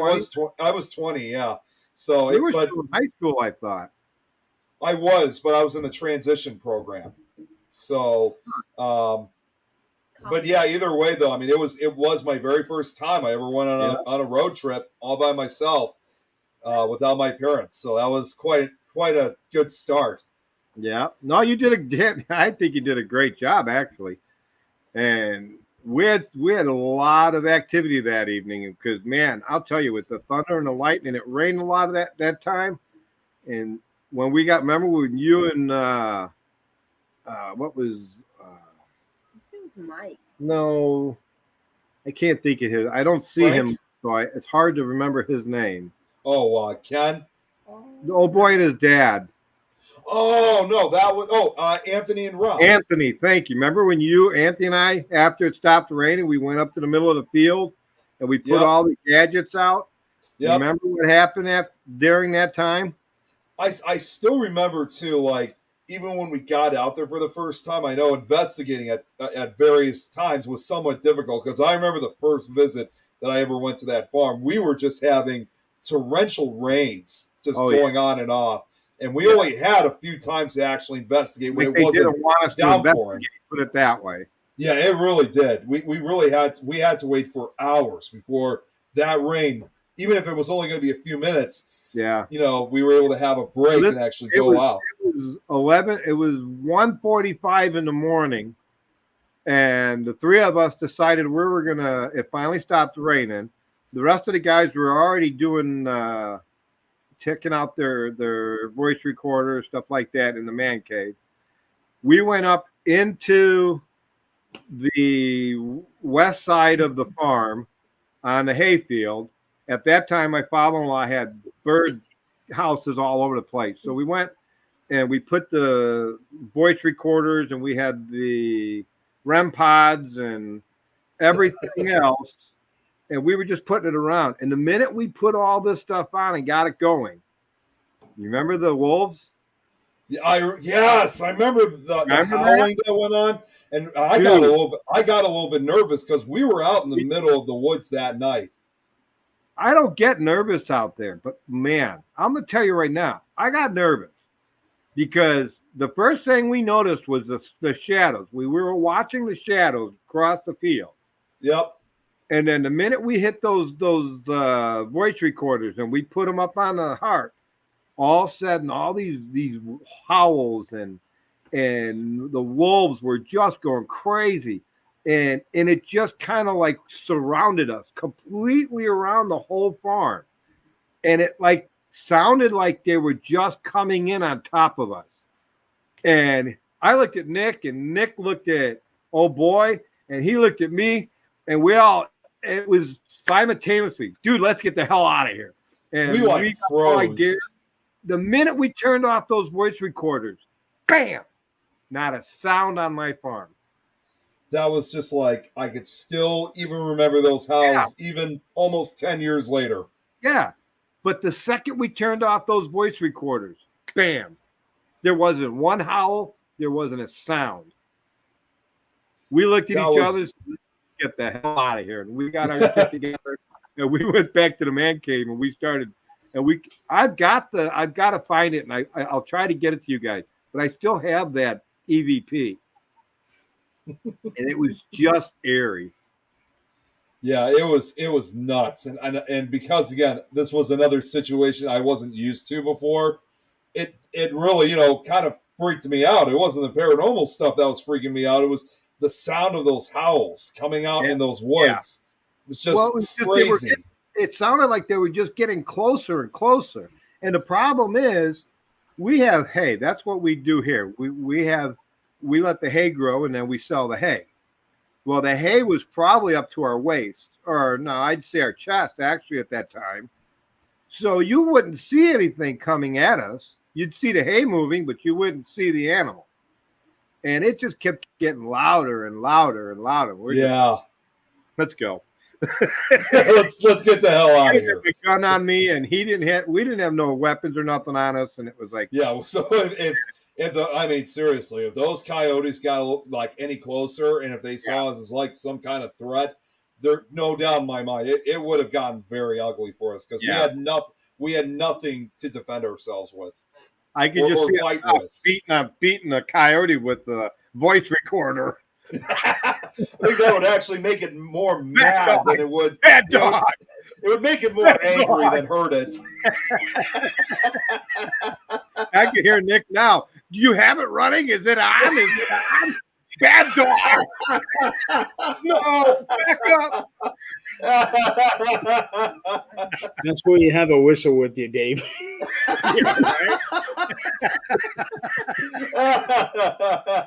Yeah, coyotes don't like whistles. No, they don't. It's surely not the dog whistles. Funny. I use the whistle. I have the whistle, and I do use them too during investigation. Oh, the dog whistle? I have a silver dog whistle that I have in one of my boxes. I use that during investigation. So someone's ahead of you, Jeremy. I know. You talked about that. Yep. Remember about 7 months ago, you guys were in a what was that? It might have been Crown Point. No, it was. You were in some room that had a stage and stuff. Oh, remember that was yeah. Somebody was knocking at the door, and you all went running, and I kept talking to a woman, and we kept seeing somebody up top, and yeah. I can't remember what that was. The place where that guy. And the one woman got sick, and she had to leave. She was up in front. She was sick, and she's like, "I can't do this anymore. I gotta leave." It was about 20 or 30 minutes before you ended the show. It must have been on my personal there was a bunch profile. Of tables and stuff right there by the front door. What if Jeremy? You think you wouldn't happen to think that was that would have been Salina, wouldn't it? Well, it had a balcony, because that's where we kept thinking we kept seeing something. Was that a hospital or a? That might have been Trying to think. Well, no, it wouldn't be Schurz. We haven't been to Schurz for a couple. We haven't. It's been over a year since we've been to Schurz. If it's the place that Nick is thinking, it was at the Masonic Temple. But... Yeah, that's what I'm thinking. Maybe it was. It might have been the Masonic Temple in Salina, Kansas. December? Well, the thing is, I don't remember somebody. Because the only time that we would have been live, it was on Nick's. It was on mine, yeah. Yeah, but I don't remember somebody getting sick, though. Actually, Nick, it wasn't yours because you weren't there. Okay. That was just Jeremy and his friends. Me? Yeah. You were some other guy, some white-haired guy. I think he was like blonde or older fella, like maybe my age, 50, 60. He was broadcasting also. He had his phone going too. You're not talking about Steven or Tim or Steven? It might have been Steven. Because that was back when we were still. A white he investigates with? Steven didn't have white hair though. No, it's more kind of grayish, but That was back when we were on Pond. So I know Steven was filming for a good period of time during the world's largest ghost hunt we had. Oh, I know that there was a bunch of curtains all over the place. I think that's the That Masonic. would have been at the temple. Yeah, that would have been the Masonic It had to Temple be, in was that Salina. November or December in that area? Okay. No, that was in September. Yeah. That was at the end of September. That was when we were doing the world's largest ghost hunt. And Stephen was doing the stream for that, but Nick was doing the stream on his personal page. Yeah, because when Steven I think you were at home when you were doing it, and they were streaming it to you. I don't think you were with them. No, I was with them, but were you? There were times. Yeah, I was with them because I decided to film live, even though Steven was filming on his platform. I wanted to, film live on my personal profile, and looking back. Yeah, it was a good thing we did too. Yeah, because Steven, he eventually ended the broadcast. So he didn't end it while we were up there. They went downstairs. They were going to the theater. Yeah, they were going to the theater. So, but eventually, regardless, he ended it. But I still kept rolling. Do you remember when you heard the big bang and everybody ran up to the front doors towards the end? Did you hear that, Jeremy? I don't think that was. I don't think that was with us. That might have been Steve. I know it was Jeremy because that's when I started watching the show because I turned it on while they were there, and that was one of the reasons I actually started watching you guys because that was a cool ass investigation. It was. We definitely want to go back. That's for sure. But I remember you all ended up in one spot, and all of a sudden you heard. Was it just me, one other guy, and the rest all women? Yes. Yeah, that was when I went to the temple back in February, a year and a half ago. Okay. Was it that long ago? Yeah. Now for that one, I wasn't there. February. I didn't think you were there, Nick. I thought it was just him and that gentleman and then all the women. Yeah. And it was like we were chasing something, and I eventually went up to the balcony and went all the way around.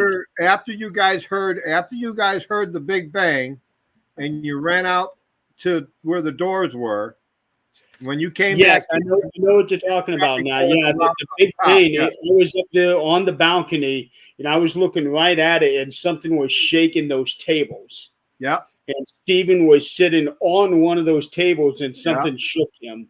Because you remember me and some lady downstairs, and we went right there. We were seeing something up there, and you said you were going to go up and look, and you kept looking behind the curtains and stuff up there.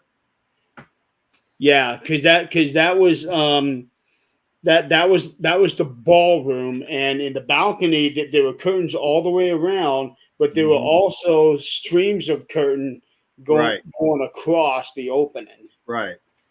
Yep, that was it. Yeah, I know. One of your women get sick and have to leave. One of them didn't leave. One of them wasn't feeling well to begin with. So for the most part, she stayed in the command center, which was on the 3rd floor. But she did come down to the 1st floor with the rest of us. It's the Big Bang Theory. That's crazy. Yeah, because I remember the girls were all on the stage. They were all sitting along the stage, and they had all their equipment out. All hell broke loose, and y'all went running. And yeah, I mean, from what you've seen, David, is if you ever get a chance, or hopefully if we ever get a chance of going back, we got to bring you over to the temple because that really is a place that doesn't disappoint. I'm actually going to try to do something next year with the temple. Possibly in June. Oh, really? Okay. Yeah. Cool. And when you see this place, Dave, I mean, this place is massive. I mean, if you look at what Schurz High School is like, yeah, it's the best way I could say it is that it's larger. It's not necessarily as wide as Schurz is, but it's definitely much more taller. Yeah. Thinking of it as a giant cube that you're walking into. A giant cube, yes. Wow. Yeah. A total of 8 floors. and 160 some odd square feet. 167,000 some odd square feet. Yeah, And you it's guys, there's no way huge. you guys investigate that whole thing in an evening. There were 4 of us investigators, and then we had the ladies that run the building that were with Okay. us. We had a total of 7 or 8 people inside that Yeah, there were entire. quite a few people there. Yeah. It was Yeah. supposed to be a larger group, hence its name. No, I'm talking about World's the largest. first time that I went Oh, the there. first time you guys were there. Okay, I thought you Yeah. were talking about when I was there. No, we had too many people there that time. A So lot. that was almost 2 years ago then. Jesus. Dang. Yeah, we had way too many people there. It was a joke. But regardless, I mean, it was just it was just incredible. Like, just a lot of the stuff that occurs at this place. I mean, it's just like, I'm actually surprised we haven't seen it on a lot of ghost hunting shows lately. Oh, it's just brand new. It's starting to get some exposure. Nah, it'll come Just like it was with Joliet Prison. probably. I've Yeah. never been there either. I really don't have any. I don't even want to go there. We tried to get an investigation there, and they were the rudest fucking people on the planet. Yeah, right. And I basically told the one lady to basically kiss my ass. There's so many other places to investigate. Right. Your place probably sucks anyways, and we just never went. I'll be honest with you. Joliet is an awesome place to investigate, but yes, the Joliet historical people, they absolutely suck. Because when they started doing the tours, and believe it or not, if you remember, Dave, I was actually pretty much one of the very first investigators to ever actually investigate Joliet Prison. And we eventually started helping out with the tours. And of course, it couldn't have happened at a better time. It's just a few weeks before Halloween. It was cold out, so we didn't have to worry about the heat anymore. And Tom was also part of this too. And a lot of times, whenever we were doing the tours, like when whoever was with us, they enjoyed our company. But it seemed like the historical society people, they didn't really do too much. Like, they didn't live up to their job. Because they didn't do what you do. They didn't probably do the homework, and they didn't. Exactly. And when you get something in your head, you spend a whole year take just to find out what the address meant on a building. Well, it's not only that. There was clear That's evidence. How you are. You get every inch of everything on one investigation. Exactly. And Joliet Prison was no exceptions. And in fact, if you saw what was going on, you would clearly see the evidence that not only did I have, of course, my historical knowledge of the place, but you would also see kind of the disgust from the what are we looking at here? Oh yeah, that's the temple right there. Yep. Yeah. Are those the curtains you were talking about, David? Yeah, without the tables weren't there. Yeah, the tables were all gone then. Yeah, that's the ballroom there at the Masonic Temple. Yep. And that's exactly where you were. But anyways, really quickly, Dave, I mean, like with you would see the evidence of in the disgust of the historical society people that were not happy whenever I gave the histories, because I was probably the best way. I literally was telling history of Joliet Prison, stuff that they didn't even know about, and they were absolutely annoyed by it. And see, I don't get that. Why would they be annoyed? I mean, you're doing their job. Yeah, you don't have to do it. All I got to do is sit back and relax. Yeah, it's like I was saving. You put it this way, I was kind of saving them the trouble and stress of what they would have had to deal with, because I knew this stuff really well. And then about maybe 2 weeks after our last visit, that's when we got the message that they weren't going to allow us to come back into Joliet Prison anymore, which I was shocked by, because I thought, first of all, we were having so much fun doing it.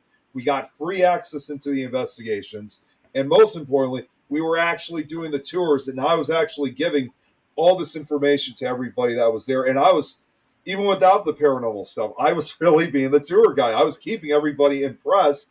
And it was quite obvious they threw us out, and the other investigators just so they could have this place for themselves and the credit, which is just a selfish move. And even 4 years later, we're still trying to get back into that building so we could start resuming. But it may still take a while, but one day we're going to get back in there and Well, I continue think where we left off. we need to get back together and go to Peoria, and we got to go to the Yes, hospital there, because absolutely. that was one of our actual last investigations, if you remember. I wasn't at that one, but I do remember you guys I talking. thought you did the kids' care with us. No, well, no, that wasn't at that wasn't in Peoria. That was at I thought that was at Schurz. No, we did the mental place because they were shutting it down, and that was the last. We were the last to do the investigation there.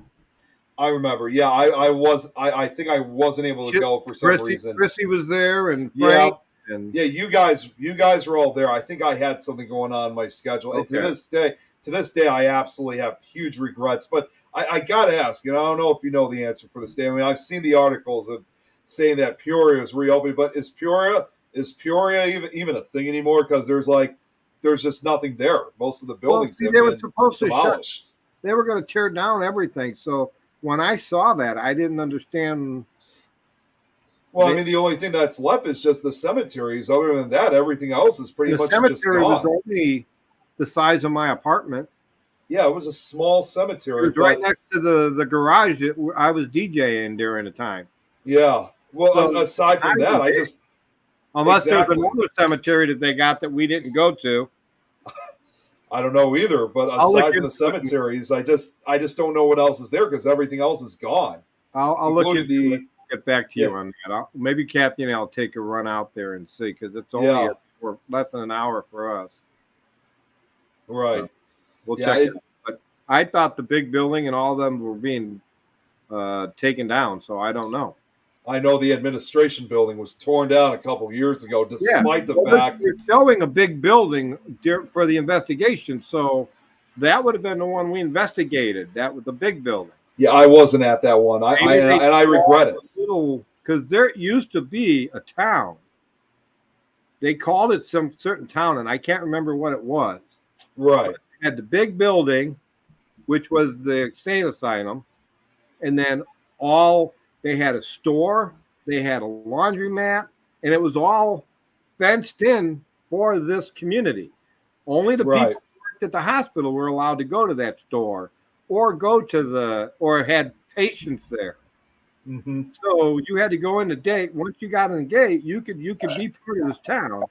But once you left, that was it. Right. And I think they were supposed to have they were tearing that stuff down when we were there, put it that way. Just a damn shame that they would tear it down. And even when when the last building remained, which was the administration building, it was dubbed a historical landmark, and it was saved by... Maybe they couldn't have tore it down then because there's a building still standing. Well, no, what happened was, even though it was actually saved by the people of Peoria, it's just like they just didn't care, and they tore it down anyway, against everyone's wishes. Well, so I don't know what they're investigating then, because they show a big building, so I don't know what they're investigating. That's the question I'm trying to figure out again. Is like, what else is there? So I don't know either. Other than the cemeteries, that's the only thing I can really think of what the cemetery takes you 5 seconds to walk across that cemetery. That's how big it is. It's a small cemetery. Yeah, it's like you walk to the tree, 1, 2, 3. You step through half of it. Walk past the tree, 1, 2, 3. You just pass through the second half of it. That was it. Yeah, that was it. I decided to look this up, just about any more history of the place. It's still unfortunate because they said after the hospital closed down in 1973, the buildings, of course, stood empty and were auctioned off.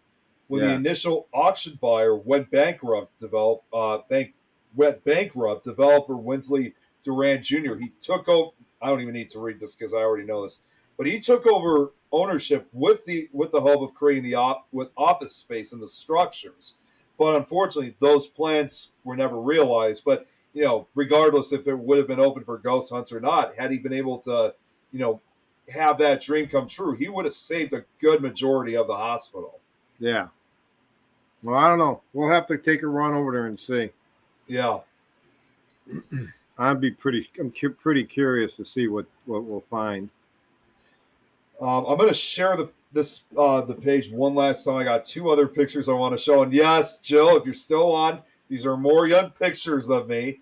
I have a picture of, I got two other ones. This is me even younger. You remind me, Dave, what was this picture of? What were we doing in this picture? And it was not only just you and Kathy and me. Frank Heiberger, when he was still with us, what were we doing in this picture right here? And was this at your old house? Can you see it? Yeah, we were. It was New Year's. Oh, it was New Year's. Okay. I was going to ask if that was New Year's. And by the way, this is me now at 19 years old. Because you remember that's the TV that you and me and Mike and everybody ran across the street from the church. Remember? Yeah.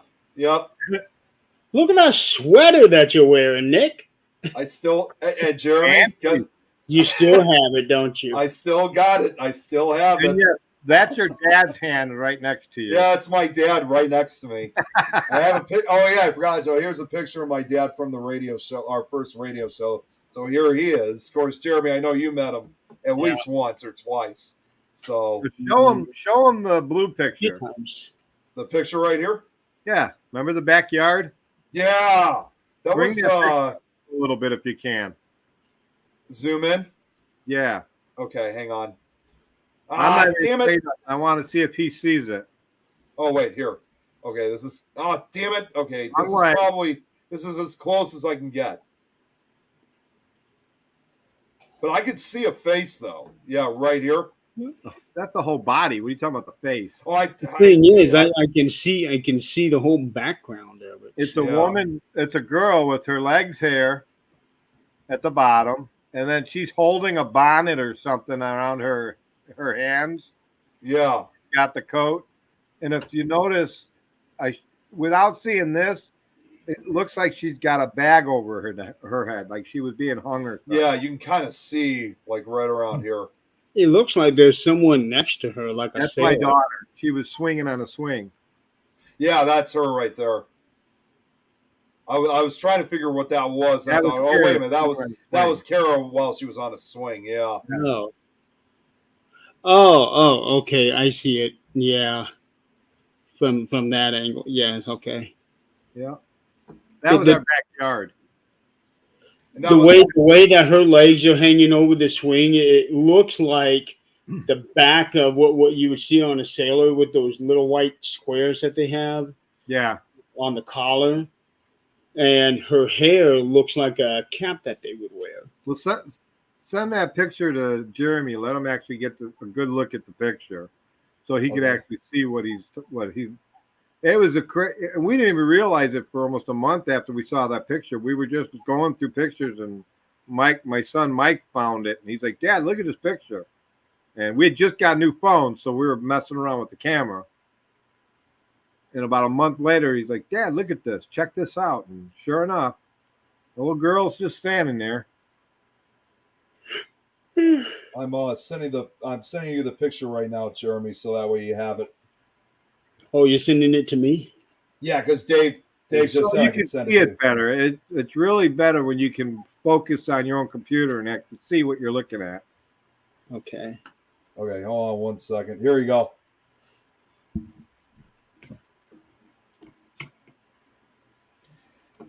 Now, this was back when you were still living in the old house, right, Dave? Patterson, yeah. Yeah, okay. That's what I thought. Because I found another old picture of us when this was down in your basement. In fact, I still remember this was our first Halloween investigation we ever did. This was down here in the basement, which who was the women with us? I don't know who those were. I thought they were neighbors of yours.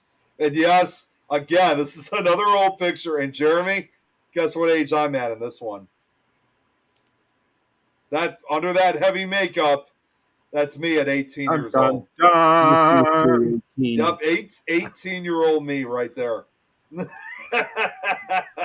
Yeah, I don't know who those people were. I never found out who they were, but they got to go throughout different areas of the house. Yeah. That was a great house. It was. It's just a, unfortunately you guys had to move. Now this was a 3-story building. The landlord, the state took the building from him. Yep. Nobody ever told us we had to move, so we had the run of the whole building. We did. We had the basement, the first, second, and third floor. We were investigating all the time. Then finally, some guy come in and said, "Guess what? We bought the building, and you need to get the hell out." Yeah, it really sucked. When I Well, we heard don't that. feel like leaving.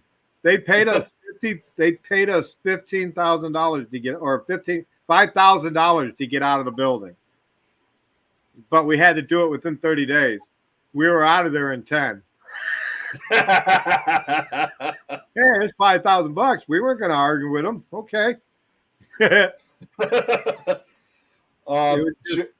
We had squatter rights, and we weren't paying rent. We weren't doing any. They were paying all the bills, everything. We weren't paying nothing. We were there for a year before they finally came and said someone bought the building.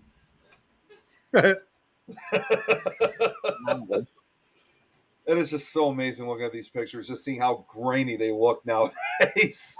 I just want to go back to this picture of me holding the shovel. I need to make that my profile picture. I'm surprised I haven't done it. You know what he looks like? He looks like one of those guys from the motorcycle. Sons of Anarchy. No. It's the Hellraisers. Oh, the Hellraisers. Yeah, you can say that. He's got his little goatee. And his glasses. Where was that vest when I needed it most? That was the same day that I ended up having the snake fight. We saw the snakes that day. You saw like 2 snakes, and you literally grabbed one of them. Those snakes were big. Well, I put it on the other one so they could have sex. But it didn't work too well. Yeah, I don't think it did. All I did was ran up the tree. Yeah. This will be the final picture we're showing. Jeremy, I don't know what Brad said. I don't know what Brad said, but unfortunately, I can't. He's asking if we're going to do another 6-hour live. It's unfortunate. See, I can't see the comment. I got to get up early in the morning too. So do I. Got to get up early. I get up at tomorrow. 6 in the morning. So yeah. See, I can't I didn't see what Brad said because I can't see him when I'm doing this, unfortunately. But I'm just going to show one final picture now, Jeremy. This is also the logo of MPS. In case you ever wanted to know, well, this is Dave's logo right here. Okay, I like that. Yeah, I had to come up with something new. What is that? Suit and Ties. You ever see that video, Suit and Ties? I don't think so. With is it Justin Timberlake? Yeah, I think so. If you look at the end of that video, our logos are literally all across the back of his background. Yes, Jill, that was the youngest picture you saw. That was me at 18. And still in high school. Still in high school at that time. Oh my God. Oh, did you guys see this comment of Jill? Want to pitch them cheeks? I saw that. No, I think these are comments in regards to the picture that we were showing. Yeah, that there is a person. Children do gravitate towards other children, which of course, I could see why, because Caro was still very young at that time. Yeah, that picture is when his daughter was on the swing. We think that Caro actually picked up that ghost when she was doing Northeast. Remember over at Northeastern University? Yeah, Northeast. Yep. The cemetery was right next to it. Well, I did a photo shoot with Kara there. She wanted to take pictures around the cemetery. And a day after that is when that girl showed up. And we think she came home with us from that. Right. Total Ghost Rider vibe. That must be the picture. And Jeremy, did you see this other comment from Brad? You know that's Come on, from, I'll be up before all of you. that's from the picture of you on with the shovel. That's right. So I Yeah, tracked all that's the where kids' that's where pictures. the Ghost Rider vibe comes in. Oh, what the shovel? Oh, wait. Oh, I thought it was the picture with the shovel. Yeah, yeah, Okay. yeah. Yep, that's what she's talking about. No, you should real quick before we get done or whatever. You should pull up the Bathurst Grove. The video, yes. Yeah, the video. I know exactly alien. which video it is. We actually got a video of an actual alien at Bathurst Grove. See, Dave calls it an alien. For me, to this day I have no idea what it is. I'm still trying to. If it debate was a myself. tree, it would just sit there, right? It was. But if you look at it closely, you'll see the arms are literally moving side to side. You see the thing move. So, yeah, that was. I still remember it didn't really actually move like by its like own feet or whatever, but it was still moving somewhat with its arms or whatever the hell it was To doing. me, it looked like it Yeah, was I gotta see this one. me.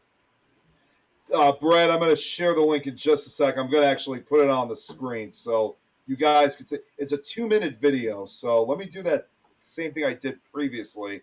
Well, if you go to the video, all you have to do is go to the middle of it, and it'll go. Yeah. Like one. Okay. All right, so here is the video itself. This was taken back in 2012. Yeah. Anybody even talking to us, or are we just getting random words? There's me off Answer in our the corner. questions.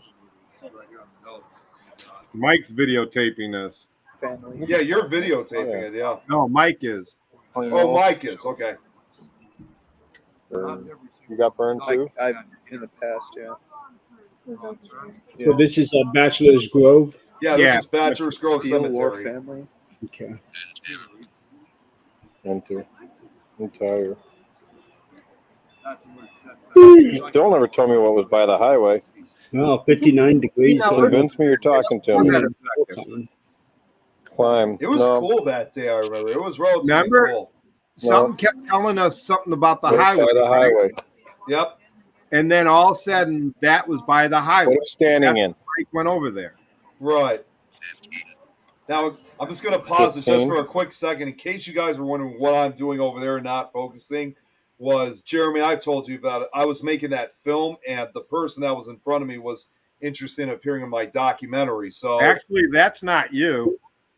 No, that is me. I can recognize my voice. Wait, are you standing up or sitting down? That's me down right there.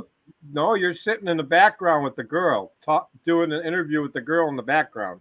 No, that's me. I can recognize my voice. Dude, those are your sweatpants right there. Your black and white sweatpants. That's me standing there. That's actually. There are 15 of us. Really? Okay, so it's going to turn the camera. The camera is now about to turn to see where this creature shows up. 10, 11, 12, 13, 14, 15, 16, 17. Give it a second. You missed it by 2. I did get Murphy. I get Murphy a lot. You're not common. I've never seen that movie either. Okay, now keep an eye out in the center of the video. Look off to the left. You see that moving around?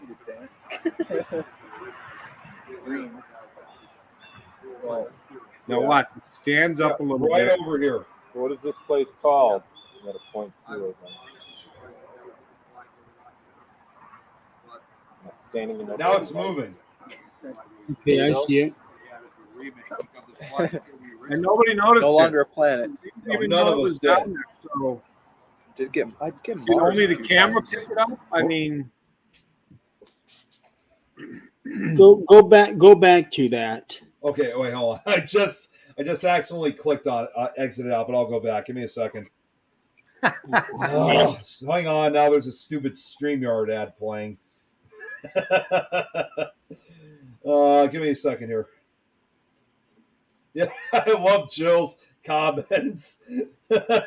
all those videos are on my page, Dave Wismer, in YouTube. Okay. You can actually see them all on YouTube. Okay, so it was right around this area. You're not common. I've never seen that movie either. It's basically like a website. What are we standing in right Yeah, now? right over here to the side. Yep. Then it eventually moves off to the center. Well, yeah. And at first What I is thought this it was a place rock called? until it moved. Standing in that damn light. It's like Pluto? moving back and forth. Crazy, isn't it? Send out the link. It's yeah. Put the link in the comments. It's I know exactly. Brad wants to see it. I want to take a look at it on my bigger screen when I get in the office. Cool. And it's funny because I was talking to a couple that do the alien thing on Facebook, and they were laughing at me. I said, "Dude, I got a video of an alien," and they were laughing at me, but they weren't laughing after I sent them the link, and they went over and over and over it again. They thought it was actually really cool. Yeah, like I said, I first thought when I saw this for the first time, I thought it was a rock until it actually started moving. I mean, That guy there in the blue, he is facing right at it. And they're not even noticing that it's Yeah. there. they can't see it. Mike was focused right on it, and he didn't say anything. None How of long us ago did. was this? Oh wait, this was back in 2000. It says here 2012. Actually, okay, wait. Jill's asked me to pause it, so let me pause it this time. Hang on. And anybody that has good video stuff, they could pull it up even closer and see a little better of it. Okay, so I paused it. I'm going to try to go frame by frame, but this is probably as far as what I'm seeing right now is that it's kind of clear, but it does have that kind of pixelated look to it. Well, what I can do is I can download that video and put it into my DaVinci Resolve program, and I can slow it way down and probably zoom in on it. Really, that would be awesome. Yeah. Like we could finally get to the bottom of whatever the hell this thing is. Yeah. The slowing it down won't be anything, but I don't know if I'll be able to zoom in it the way I want. I tried to zoom into it, but then it started getting crackly because, like I said, it was a crappy ass video recorder we were using. Yeah. But I'll give it a shot. Yeah. Everything you want to do, yeah. Yeah. I won't be able to do it until sometime next week because I need to go to bed early tonight. I got to get up early. I have to take my dad to a physical therapy appointment, and then shortly after that, I got to leave to go to Crown Point. Jill wanted to ask Dave. She wanted to know I know you already said it, but she wanted to know what did you think before she says what she thinks it is. I thought it was me. I thought it was some kind of creature right off the bat because remember the TV we had was huge. It was like a 60-inch television. Yep. It was almost like we were on top of the thing when we were watching it. So it looked a lot better on a big screen than it does on this little complete computer screen. Well, actually, that's what I'm using right now. I know what he's going to call it. Oh, God damn it, Brad. I'm sorry to call it Nick. Now, when I first saw it and when I realized it was some kind of creature, and I think I might have told you this once too, Dave, is that, you see, I didn't think at first it was like supposed to be some kind of alien. I thought actually it was kind of like, looked to me more like a skull because it had the dark eyes, the round head. It had kind of like a skull-like appearance to me, but that was just what I thought at the time. But now here, Jill's saying this. It's winged and crouching lower, but she thinks it's the angel of death. Could be. Nobody knows what it is. I still don't have a clue either. No. I just think it was a cool ass video we got hold of. It was. It is Azrael Archangel, the Angel of Death. Okay. Boy, that's getting real specific. Yeah. I'm actually surprised she's able to try to come up with something because, I mean, yes, it's a good video, but at the same time, though, it again has that pixelated look to it. When you pull it, when you get to pull it up a little closer, you can actually tell that there's 2 legs, 2 arms, and a torso. You really don't even see a head; you just see a torso with 2 arms coming out of it, and then the 2 legs. Kind of like it's crouched down. Yeah. So what if you do get if you have a great type of video software, you'd be able to pull it in a little more, but after it gets to like times 10 or so, then it starts getting pixely. Yeah, I'm gonna try to. See, I also have and Dave, you know me because I've done film editing work. I have a new program now, so I could actually, just like Jeremy, I could download the video and actually zoom in on whatever this thing is. I can't, of course, make any promises that it'll make it any clearer. Yeah. But we'll be able to get a closer look at what this thing might be. Well, Jeremy, too, if you've got audio equipment, not equipment, but software. Yeah, I have Audacity. Well, I have that too, but you probably use it better than I do, right? Not really. I really only use Audacity so that I can make snippets from songs. I'd like to see more of what that investigation with now I can't say it. I hate when I get like this. I know. The first one we were doing, Evanston. Evanston, I'd like to see if we can find someone that can maybe stretch that or see if there's actually more words coming out of it than you know what I mean? Oh, so like slow the audio down. Well, I tried that, and again, I don't know. I'm not really great. We had a good group. MPS was a really good group. Yes, we did. We really Everybody had their job. We had 2 or 3 people that were good with audio video.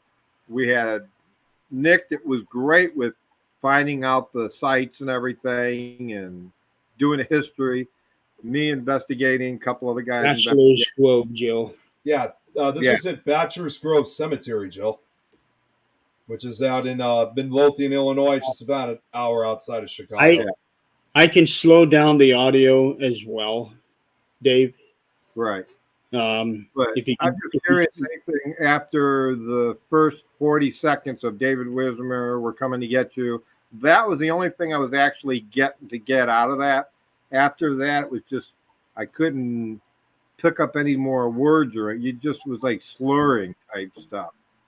Okay, if you can send me that file or tag me. Well, again, if you can get all that on YouTube, you can just go to the top and just right link it when you put the video. Once you put the video up, you could just tap it and you can save that. And then I mean being able to get me to it so that I can get it.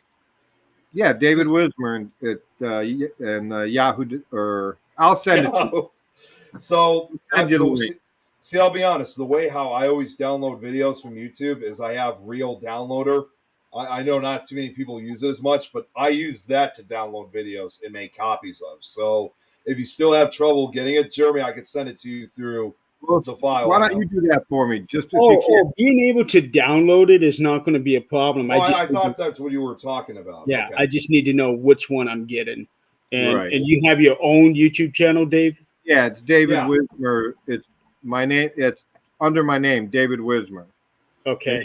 You can see me with my investigation uniform in a gym. Yeah, this is the page right here, so that way you can get an idea. This is the whole page right over here. Well, a lot of that is our show. Yep, the old show that we used to do. Yeah. There's still a few that, unfortunately, I know some haven't been released since, but I know you have them. I see the video for the Bachelor's Grove. Where is the other one you want me to get? you'd have to go into videos, and once you get Oh, the Evanston basement. That's the Yeah. one we were. Yeah, this is the one right here. That Yeah. one? Yep. Okay. well, Then why I, is I it can, I can get to that then. So As why- long as I know what I'm looking for, I'll That's get weird. it. Huh? Jeez, you only got 31 subscribers. We need to boost that up, Dave. Yeah, people don't like me. That's okay. And I want to answer Brad's question. Yeah, we've gone back a couple of times, Brad. I've actually gone there myself as recently as about 3 years ago. I am hoping to go back sometime in late September, early October, once the weather, gets cooler. We don't have the bug situation, and because truth be told, because it's out in the middle of the woods, it does get very buggy a lot. It's hot, it's humid, so honestly, I'd rather wait till it gets cooler out. So we're going to try to make a visit. I thought I heard that they were supposed to make a campground over there. I remember hearing that from you because there was, and you correct me if I'm wrong, Dave, I remember the way how you told me was they were basically going to rearrange the entire cemetery and they wanted to turn it into a campground. The only reason. Oh no, the cemetery was going to be chained up. They were Yeah, it was going to be chained up, and they wanted the area where all the houses were. That's what was supposed to be the campground. Yeah, yeah. Well, That's not only So that, is Bachelor's Grove a small cemetery? very. it's very small. It actually used to be a much larger cemetery, but throughout the Well, night, That's what I thought. I thought it was a big cemetery. it was back in the days.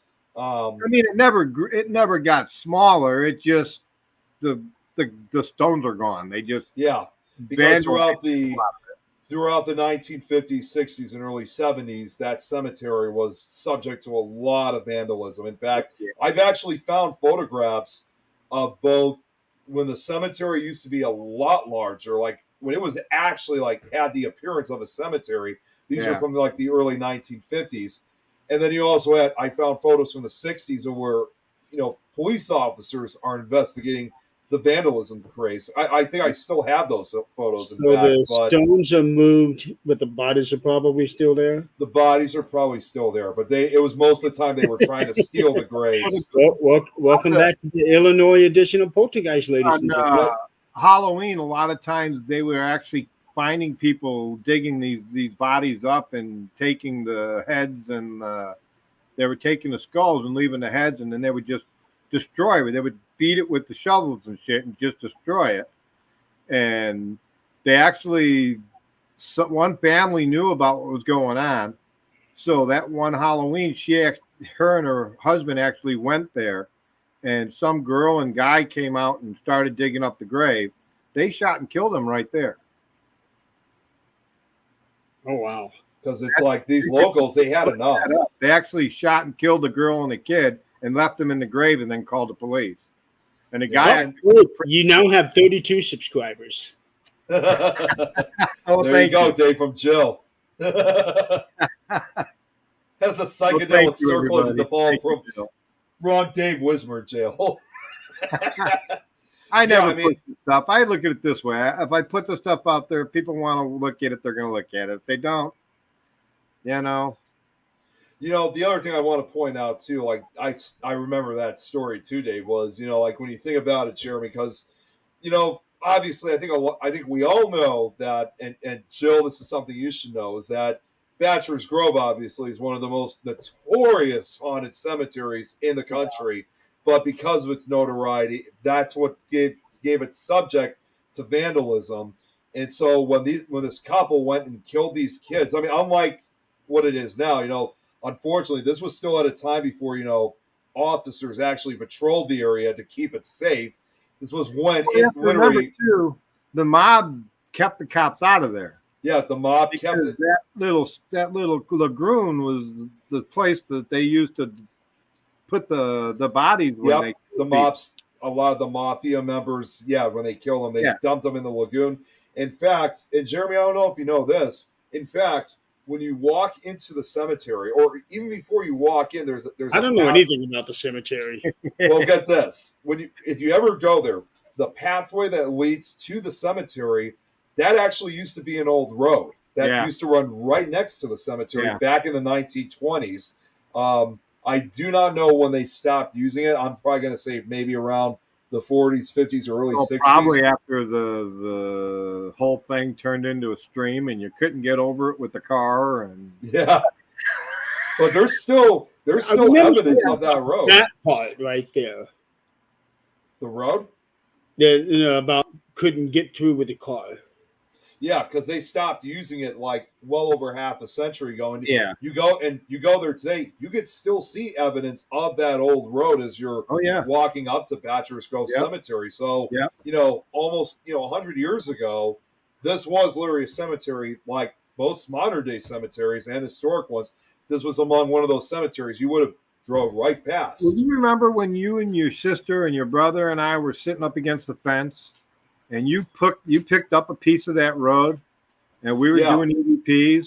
And remember, you got that EVP with the Model T driving past. Yep, and there's Model Ts that have been seen on that road. So we were sitting along the fence, just sitting. It was during the day, and Nick picked up a piece of the I don't know what the brick. Gravel. It was basically like gravel, and he was just messing with it. And we were doing EVPs.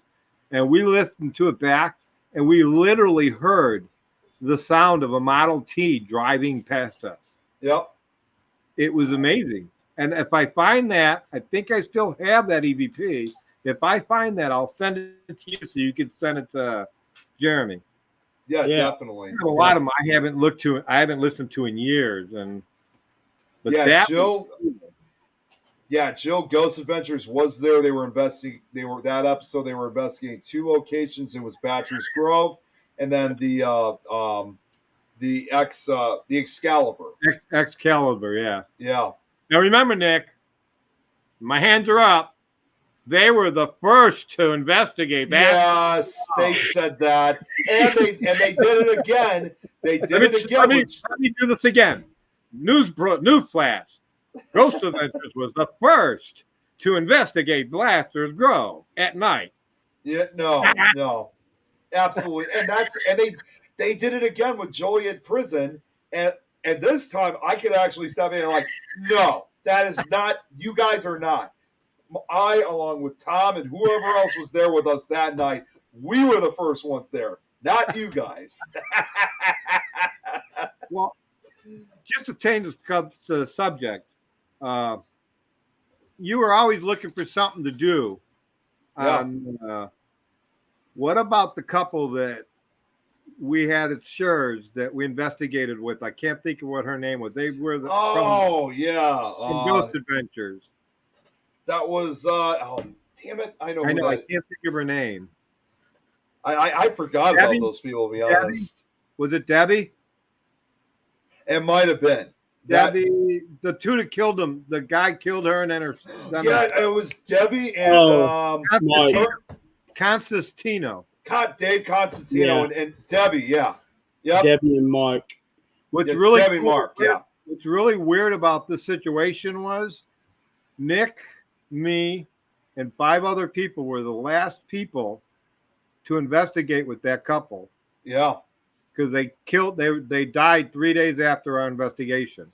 Yeah, and that was chilling to us. I talked to her the night before she was killed.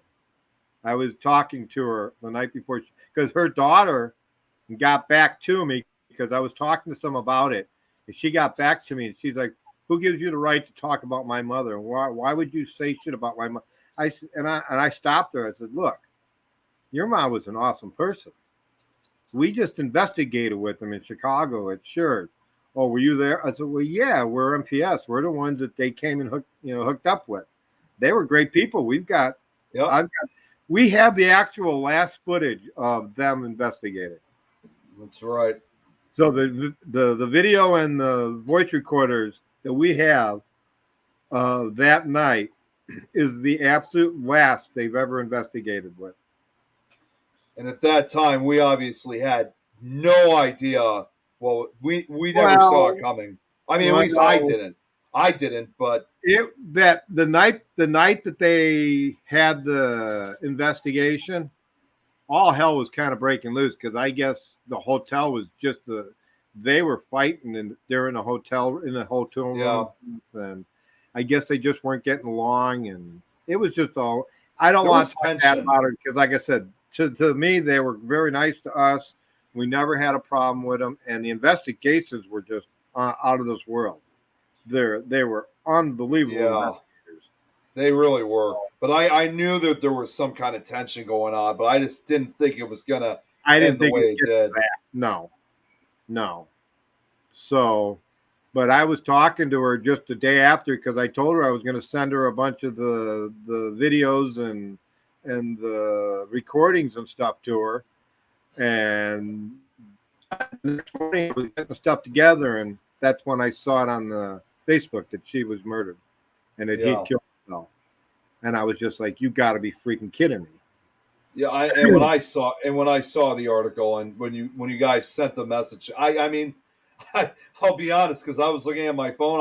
I almost dropped the phone when I saw that because I literally was like, I mean, I almost thought you're saying you guys are joking, right? Please tell me you're joking because we Oh, I just know. saw them I 3 had to days call ago. her and say, "Hey, did this really happen?" And it was like I called her, and then I called who the hell did I call? I think uh, DiMartino. I got a hold of him. Yeah, Frank. I said, "Did you hear that those two are dead?" He goes, "Yeah, I've been watching this on the news all morning, and I didn't even want the details. I just hung up. I was just like flabbergasted. I'm like, what are Yeah, you that was just talking about? And it had to be insane. a month after that I even got any kind of detail on what happened. I didn't want to know. I just didn't care. It was like we had great memories of these people, and all of a sudden they're gone. It's like, what 3 days later.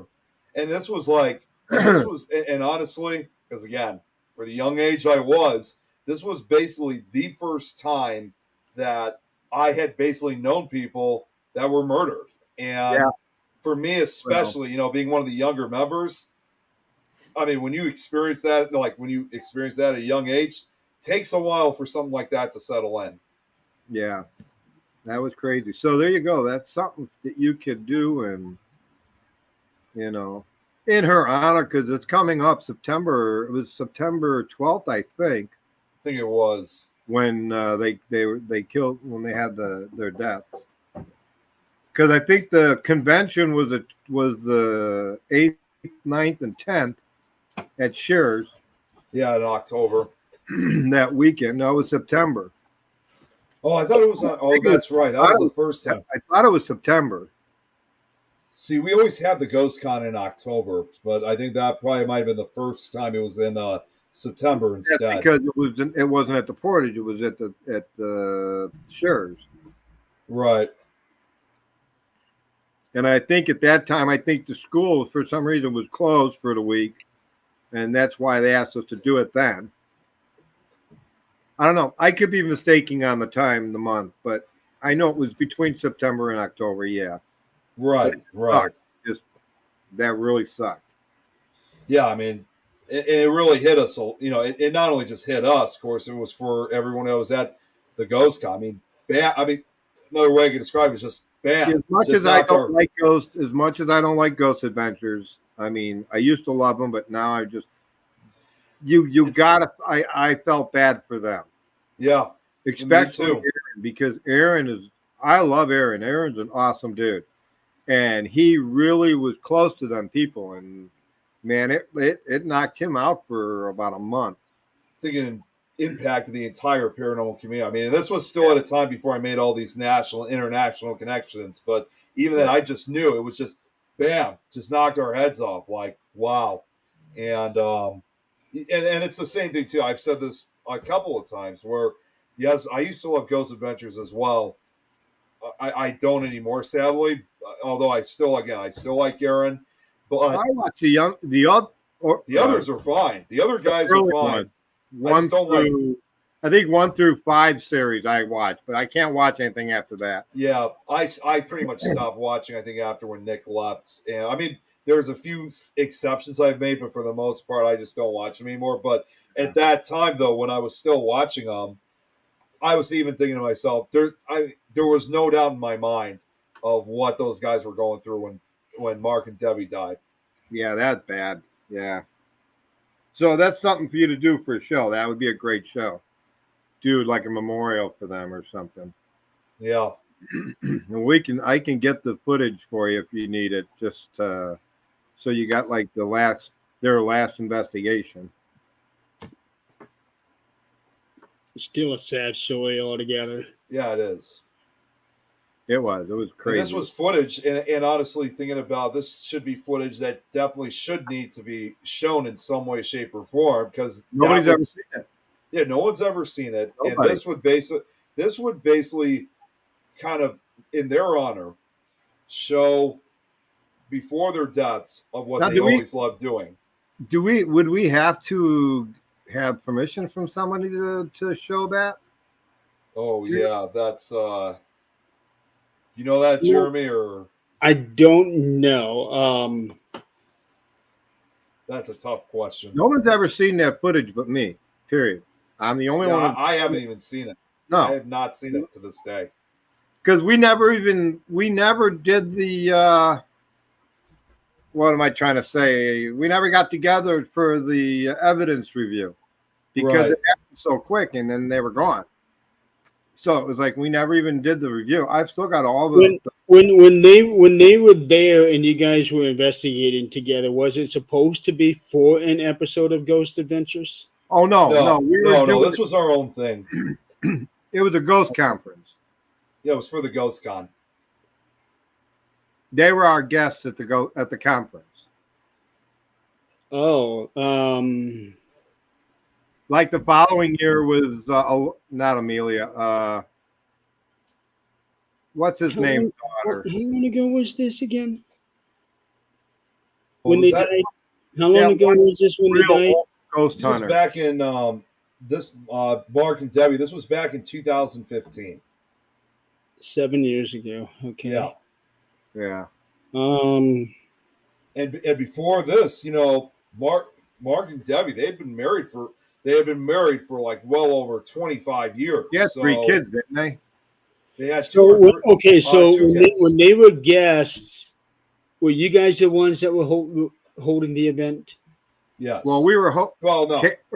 Ursula Bialski was hosting the event, the conference.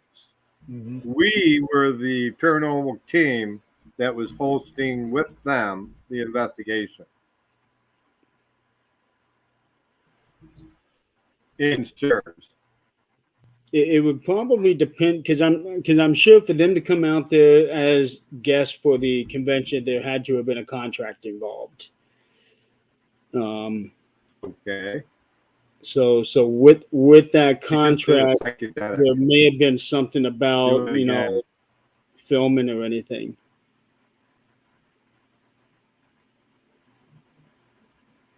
I think Dave's frozen.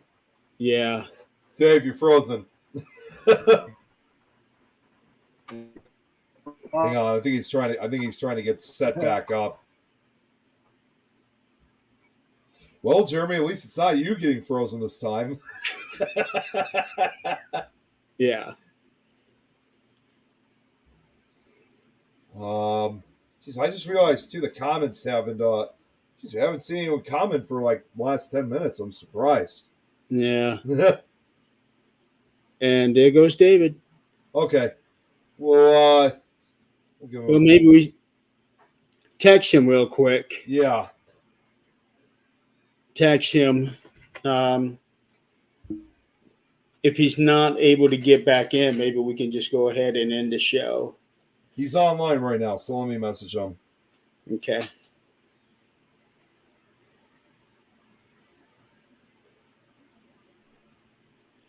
That's odd that his camera would start frizzing out on him when I'm talking about the contract about No, every. that just seemed kind of weird.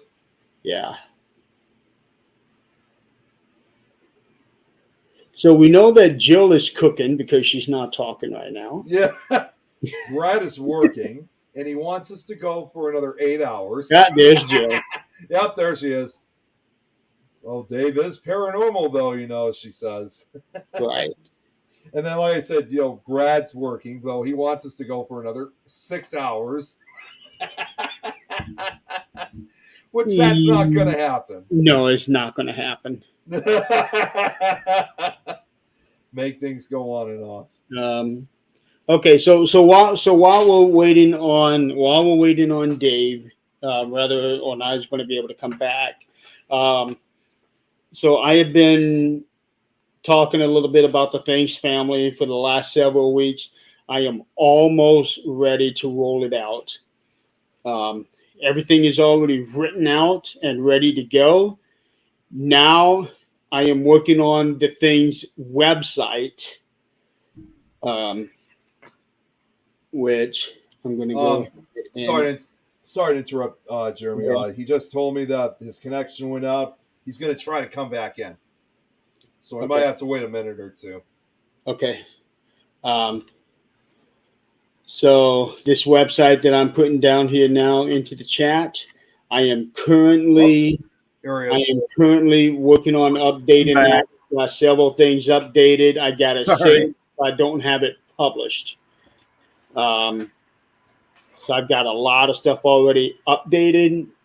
Now I'm still working on some more things.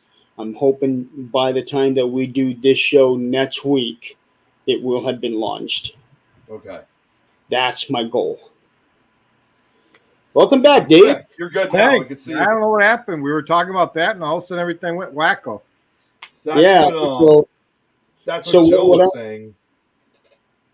So what I was talking about, it would probably depend on, most likely there would have been a contract involved for them to come out to do the convention. And they Ursula's probably got all the rights to it. If anyone's going to use it, it would be only her. It's a possibility. I would check in with that person. Now, having been 7 years ago, it probably won't even matter. Right. Right. Well, she doesn't even talk to us anymore. Yeah, she doesn't. I don't even know if she's alive anymore, is she? My dad actually spoke to her recently because. Oh, okay. Now, remind me, Dave, you remember who Jan Mary is, right? Did you ever know who that was? Yeah. Now, you heard about what happened to her about a week or so ago. Yeah, she passed away. Yeah. My dad didn't tell me this, but apparently Ursula was at the funeral. So I guess my dad was able to talk to her for just a little bit. And Jeremy, and believe it or not, Dave, long time ago, actually, Jeremy was going to try to get Ursula on as a guest before. But that was when she disappeared, of course. Right. So my dad spoke with her, and I think what's going on is because her daughter is in the, I think it's the Air Force, if I'm correct, or old Ava. I think that's who's in the Air Force. She's given up a lot of this paranormal stuff because now she's becoming super from what I've heard from Tom, Who are you talking about? Ursula? Ursula, yeah. Her daughter is a Fed. That's what it is. I couldn't remember which division she was in. She went into the Feds. The Feds, yeah. But because of that, I guess from Tom told me this was that because this was like a very serious kind of job, it's like Ursula kind of became like extremely, extremely religious. And now she wants little to nothing to do with paranormal stuff anymore. Really? That's what I was told, but I'll check with my dad again. He's not here tonight, because he's at our other house. But I'll check in and I'll get back with you on that information. Well, that's crazy. Okay. Yeah, I know it's crazy too, and it's still hard to believe. So that's why, like if you kind of think about it, why we haven't really had the ghost con. I mean, yes, of course we couldn't for a while because of COVID, but also, we just. That's why no one has been doing. So that's why we're actually trying to do something ourselves now. It's kind of been left up to us to try to put something together. Which after the show, you can always use the farm. Exactly. Well, what I'm going to do is after the show's over, I'll talk to you a little bit more about this. We got cemeteries all around us. We've got the building in town. Right. They tore the school down. Oh, they did? Yeah. Damn it. It was hit by lightning, and it actually collapsed most of it. Okay, so It wasn't demolished, actually. Well, I mean, Oh yeah, they had to demolish well, it. they had to demolish it, but it didn't actually wasn't demolished from the start because it was hit by lightning. Yeah, it knocked the chimney in. Jeez. Yeah. Wow. that was a that's cool crazy. place. It was a great little place to investigate. Oh, yeah, it definitely was. Now, this is a little schoolhouse that was basically built in the 1700s, I believe. And will you stop? The damn dog's about ready to beat each other up. And this place was built Snoopy like, wants to play. yeah, right, with their teeth. Arr. But it was a one room building basically. It just had one school, one room. That was it, and it was cool as hell. That was one of the photos I sent you, Nick. the photo that you sent me of. I sent you. Yeah, there's a picture of the front of the school on all those pictures I sent you. Okay, hold on. Let me see if I can find it. Guess I must have missed that one. It's got the picture of the little girl up in the window. Okay, hang on 1 second. This was what you sent me earlier today, right? Yeah, Okay. it was probably one of the first ones. Okay, bear with me for 5 or 6.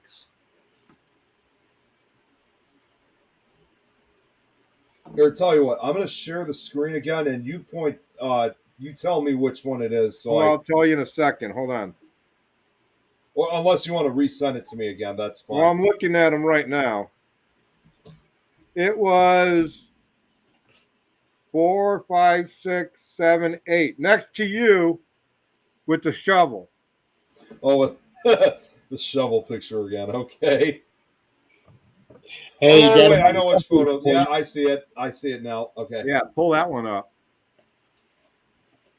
Now this is the front door of the schoolhouse. Whoops, wrong page. I was gonna say that. There you go. I was looking something else up. Yeah, you could really see something up in the side of that. You really can see a face right over here. Yeah. And you should. And the EVPs I got in that place is unbelievable. I had put two voice recorders in there, and we left them overnight. And then when we got back, they were gone. So we had to look around for them. It turns out they were thrown into a window ledge, and I had to actually get a coat hanger and some glue or tape, and go down there and try to get them out of there. And luckily, after about an hour, we finally got them out of there, and we took them home. We had probably 2, 3 voices out of it. And the coolest part was the school bell. You can hear the school bell ringing. Like the teacher was saying, time to get back in for school. Yeah. It's very cool and very clear. And there was nothing around there that had bells or anything. Right. So. It's sad to think that this building no longer exists because this is a really cool and rather creepy looking building. It was a very cool building. We investigated there quite a bit. Yeah. That really sucked when they said they tore it down. I was like, damn. Yeah, really. They're tearing too many things down. They really are. That's all they know how to do anymore. They don't care. Yeah, it's all about the money. Like Zach, he got that place in Indiana. What did he do? He tore it down. Idiot. And then there was also another place. Well, and Jeremy knows this place too. I think, Dave, you know this place. And this is a building that I think myself, along with a few others, are trying to save is the Mignolo Hotel in Fox Lake, Illinois. It's literally like one of the top 10. That's that hotel I told you about, Jeremy. In Fox Lake? Yeah, Fox Lake is the Mignolo Hotel. Huh. I think I didn't when know that you place. told me about it, they were looking at tearing it down. That's what we're worried about because it actually is considered one of literally one of the top 10 most endangered places to be torn down in the state of Illinois. Yeah. Huh. Did they finally tear it down? No, it's still standing, but it's still standing there being left to rot. Okay. And I've actually, when I went to that event a few days ago with Tom, Parapalooza, cool thing was Elliot and Nat were there, and we were actually talking a little bit about it. So it was actually my first time actually hanging out with Elliot and Nat. So we were talking about it for a little bit, and in their belief, they basically were saying that if they wanted to really fix it up, it would take years because that entire building is made out of wood. It's a wooden structure, and they thought there was no hope for it because it hasn't been in Yeah. full operation A since wooden place like that, if it's left alone for a long time, it is not going to survive. the only time that they ever did fix it up was only like Ah, there was one occasion where they put a new roof on it along with some new walls, but that was like 35 almost 40 years ago. So since then they haven't done anything, and really the last time when it was actually operating at a hotel, I think it was 1963. I think that was actually the last time where someone actually checked into the hotel and spent a night there. And then What after they that, would need to do is reinforce the supports to keep yeah. the building up. Well, that's Hmm. probably what also led eventually to the closure of the rest of the building because after when the hotel closed, the bar and restaurant were still remained open, and that continued. And then in the mid '80s, was when it got that partial restoration, with the hope of trying to reopening it. But even though it got those new parts, it never did. And the bar continued to stay open until about 2014 when Yeah. that last active part of the building actually closed down, and the building has been left to rot since up to the present day. Unless somebody goes in there and replaces the supports, I would say that building is probably a goner because Yeah, you would have to do something to save it from falling down. right. the Lincoln Theater too in Decatur here. They completely revented whatever you want to say. They redid the place. Oh, renovated? Renovated, They yeah. took all the floors out of the place. They put new floors in it. A friend of mine, actually, she's a photographer in Decatur. My wife works with, and she's been trying to get us in there for investigations. But the only problem is they took the floors out, and they didn't want us in there because of that. And they were saying once the floors get put back in, hopefully we can actually get in there and investigate it. That Right. would be cool because that's supposed to be a pretty big haunted location. Yeah. So Well, guys, we have been on for 3 hours now. I know Brad's going to say something just before we end the show. I just know it. Yeah. Ask us to go on for another 3 15. hours. Yeah. Yes, What do you guys say we go ahead and end this show because we all need to get up early in the morning? works for me. Yeah. Well, I'll talk to you for just a minute, Dave, after we get off. But yeah, after that, we'll Okay. end it. So if you could stick around right afterwards, Yeah. I'll tell you what I was telling you earlier. Okay. So before we do end the show, David, thank you for being on with us. Absolutely. That's great. We had a lot of fun. Nice. Can you tell everybody where they can find you? You can get a hold of us, Facebook, of course. Midnight Paranormal Society, Clinton, Illinois. And basically everybody, you can get a hold of us there, and we're getting ready, hopefully, to be doing some cemetery crawls, and we want to do an investigation, like I said, in the building, so we're going to do a public one there once the insurance and everything goes through. So that's pretty much. I'm on TikTok, but I don't even remember what my thing. I think it's at Dave or something. I'm not sure. Well, I gotta ask before we go though, Dave. I mean, Does this bring back memories like when we used to do the radio show? Well, yeah, absolutely. The only thing is, we have a place that we can stretch. We're not all crunched into one little spot. Right. That's so true. I had to Before have we- my one. I had my one. I'm very claustrophobic, so I had to have my one chair, and it didn't matter who was there when I wasn't there. But when I got there, they knew they had to get up and move because I wasn't going to let them sit. Right. It was the only place I could go where it looks like I've actually got a little breathing room. So, and I know it used to piss Chrissy off. I remember, and Sitting there. Yeah. She got up that one night. She was pissed, and she got up and she ran out of the booth and she went outside and she's stomping and stomping, and then she come back in all happy and sat down next to Frank. And you know what other thing I remember from that room was how hot that in that room was. There was no AC. You had a little cold. fan. Or What? cold at not in the wintertime. Yeah, it was like That's one horrible. thing we Be didn't prepared talk for that about. this weekend, Nick. What? Well, that's Be one thing prepared we for that didn't this talk weekend. about. Ashmore State. Remember our first time at Ashmore State? Oh my God, that had to been the okay, Jeremy. Let me tell you something right now. When we went to Crown Point earlier this year, as cold as it was when we were there, this reminder that Dave brought up about when we went to Ashmore Estates, that was even worse. It was bad. We Worse than you could ever went imagine. to Ashmore State. It was right after they closed it as a haunted facility. They had a haunted house in there, Yep. and they just closed up the haunted house. They weren't going to do it again. They had no windows in that building. They had no doors in that building except for one. It was minus 17. Wind chill, 110 or something like that. It was something like that. It was horrific. Just brutal. Here's 9 people in one little spot.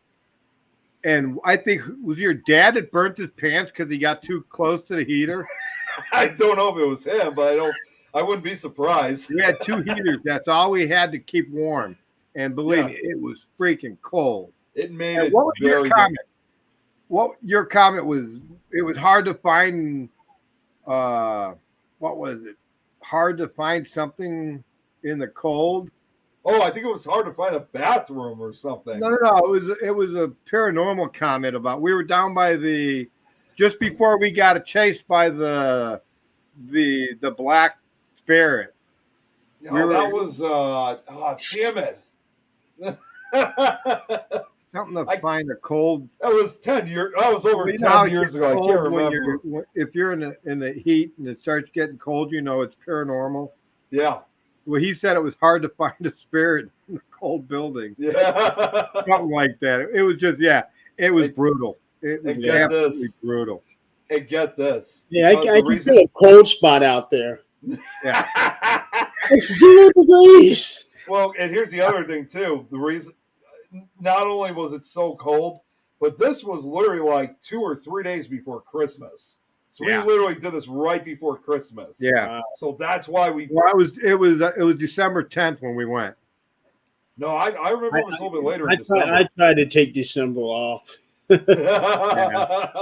After that, I think we were all basically like, we're never doing another investigation at a place like this again. That was our first road trip, and we didn't realize it was going to be that. Yeah. 2 weeks ago or 3 weeks ago, it was like 60 degrees. Yep, it was. So we didn't realize. I still remember this was our first investigation and road trip together, and we were. Even up here, it was freezing as hell. And Frank, he wanted to. I guess he wanted to check out some cemeteries, but even he said there's just absolutely no way we're going to do it because it's so cold out.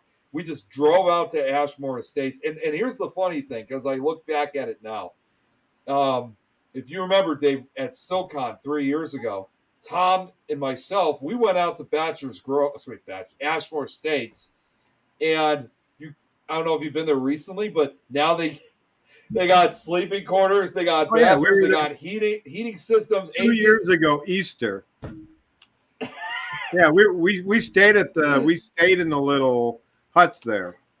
I'm actually doing an investigation there in September, or I think September, for Becky.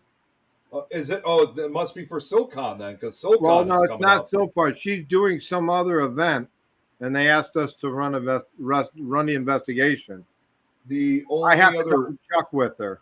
I was gonna say the only other event that I know that's coming soon. I know there's the Dark History and Horror Well, Con that's that's next coming month. up. That's in It's 3 next weeks. month. Yeah. As far as I know, those are the only two events that I know of. So if there's anything else going on, that I don't know of. Well, she said she was doing something. I'll have to check in and I'll get back to you. But she asked us to do the investigation for her. So okay. Yeah.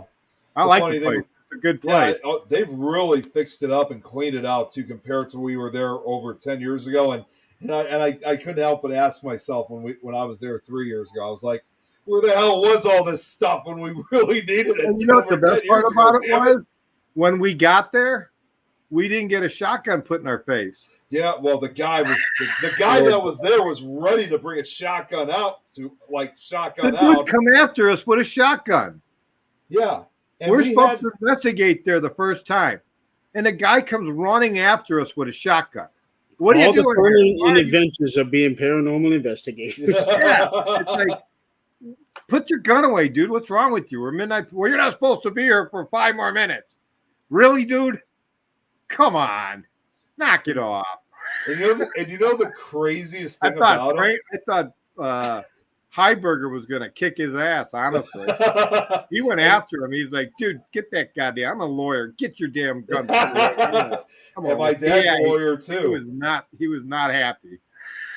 And you know the other thing too was I remember thinking too when this whole thing happened was what was it? Just left my head a second ago. It just, you know, the craziest thing about this guy is that because he told us at one point where he grew up, and he came from my hometown area, like probably like a few doors down from me.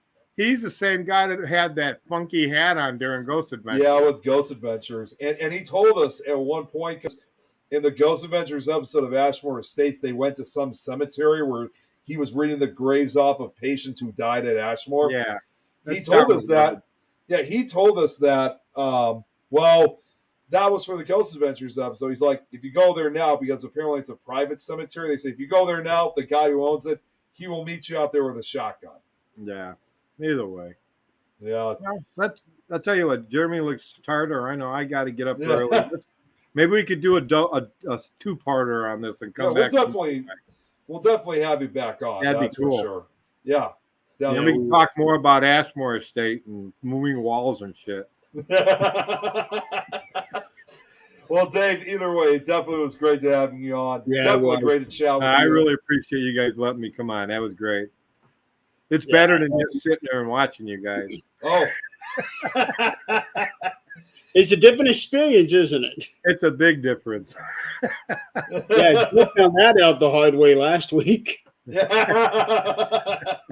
Yeah, Jill, I think, was kind of taken a little bit by surprise. Hey, at least I can say I saw the longest show in history on your thing.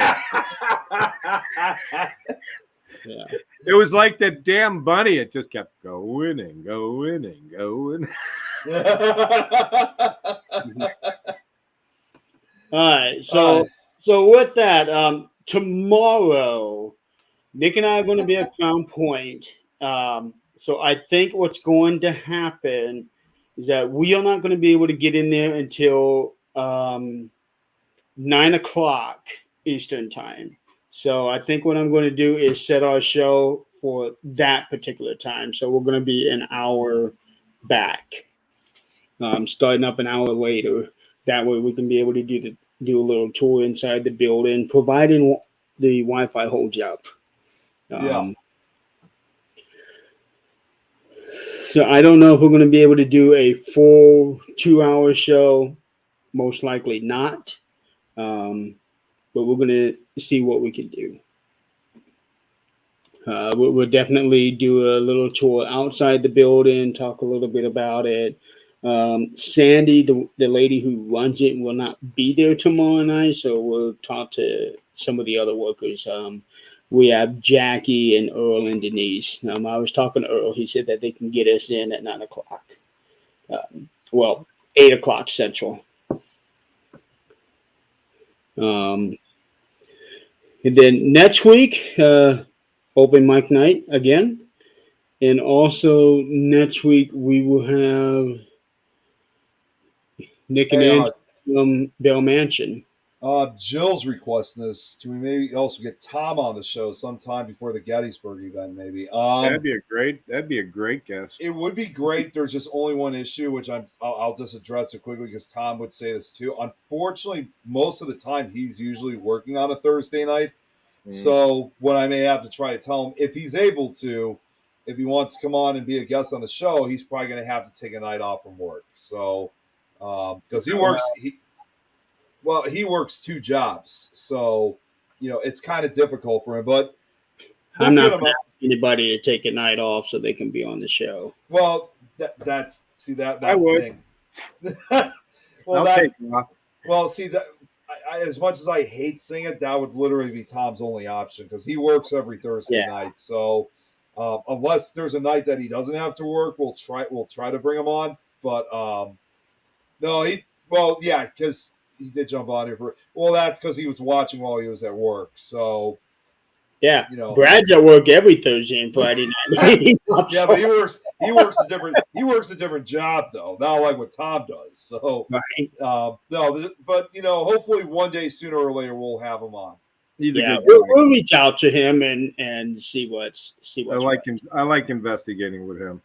Yeah, Tom's great, and Dave, you've seen me, always with him a lot on these trips. So he's awesome to have. Okay. Yeah. All right, and then next week is your last. Yeah, then next week is going to be my last episode of season 1 of the Nick Files. It's just going to be like, it won't even be that long of a show. I may only stay on for maybe about 40 minutes, just opening to suggestions and ideas for season 2. If you guys want to send them to me now, Jill actually did just last night for ideas and requests. Of course, I cannot guarantee that I may be able to do every single one because I do already have a few of my own, but I'll try to put on as many as I can. And also Don and Nick's horror discussion will be back also for next week as well. So he will be back. Another good would be do a thing on Illinois and Native Americans. I thought about doing something like that. You should. Yeah, and I don't know who his face. Schurz was a big camp for the Native Americans, and Schurz. I believe it or not, here.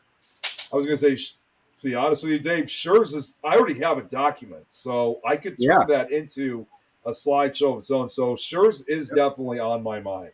Yeah. What show are you talking about on Tuesday? Do you know yet? Don was still deciding.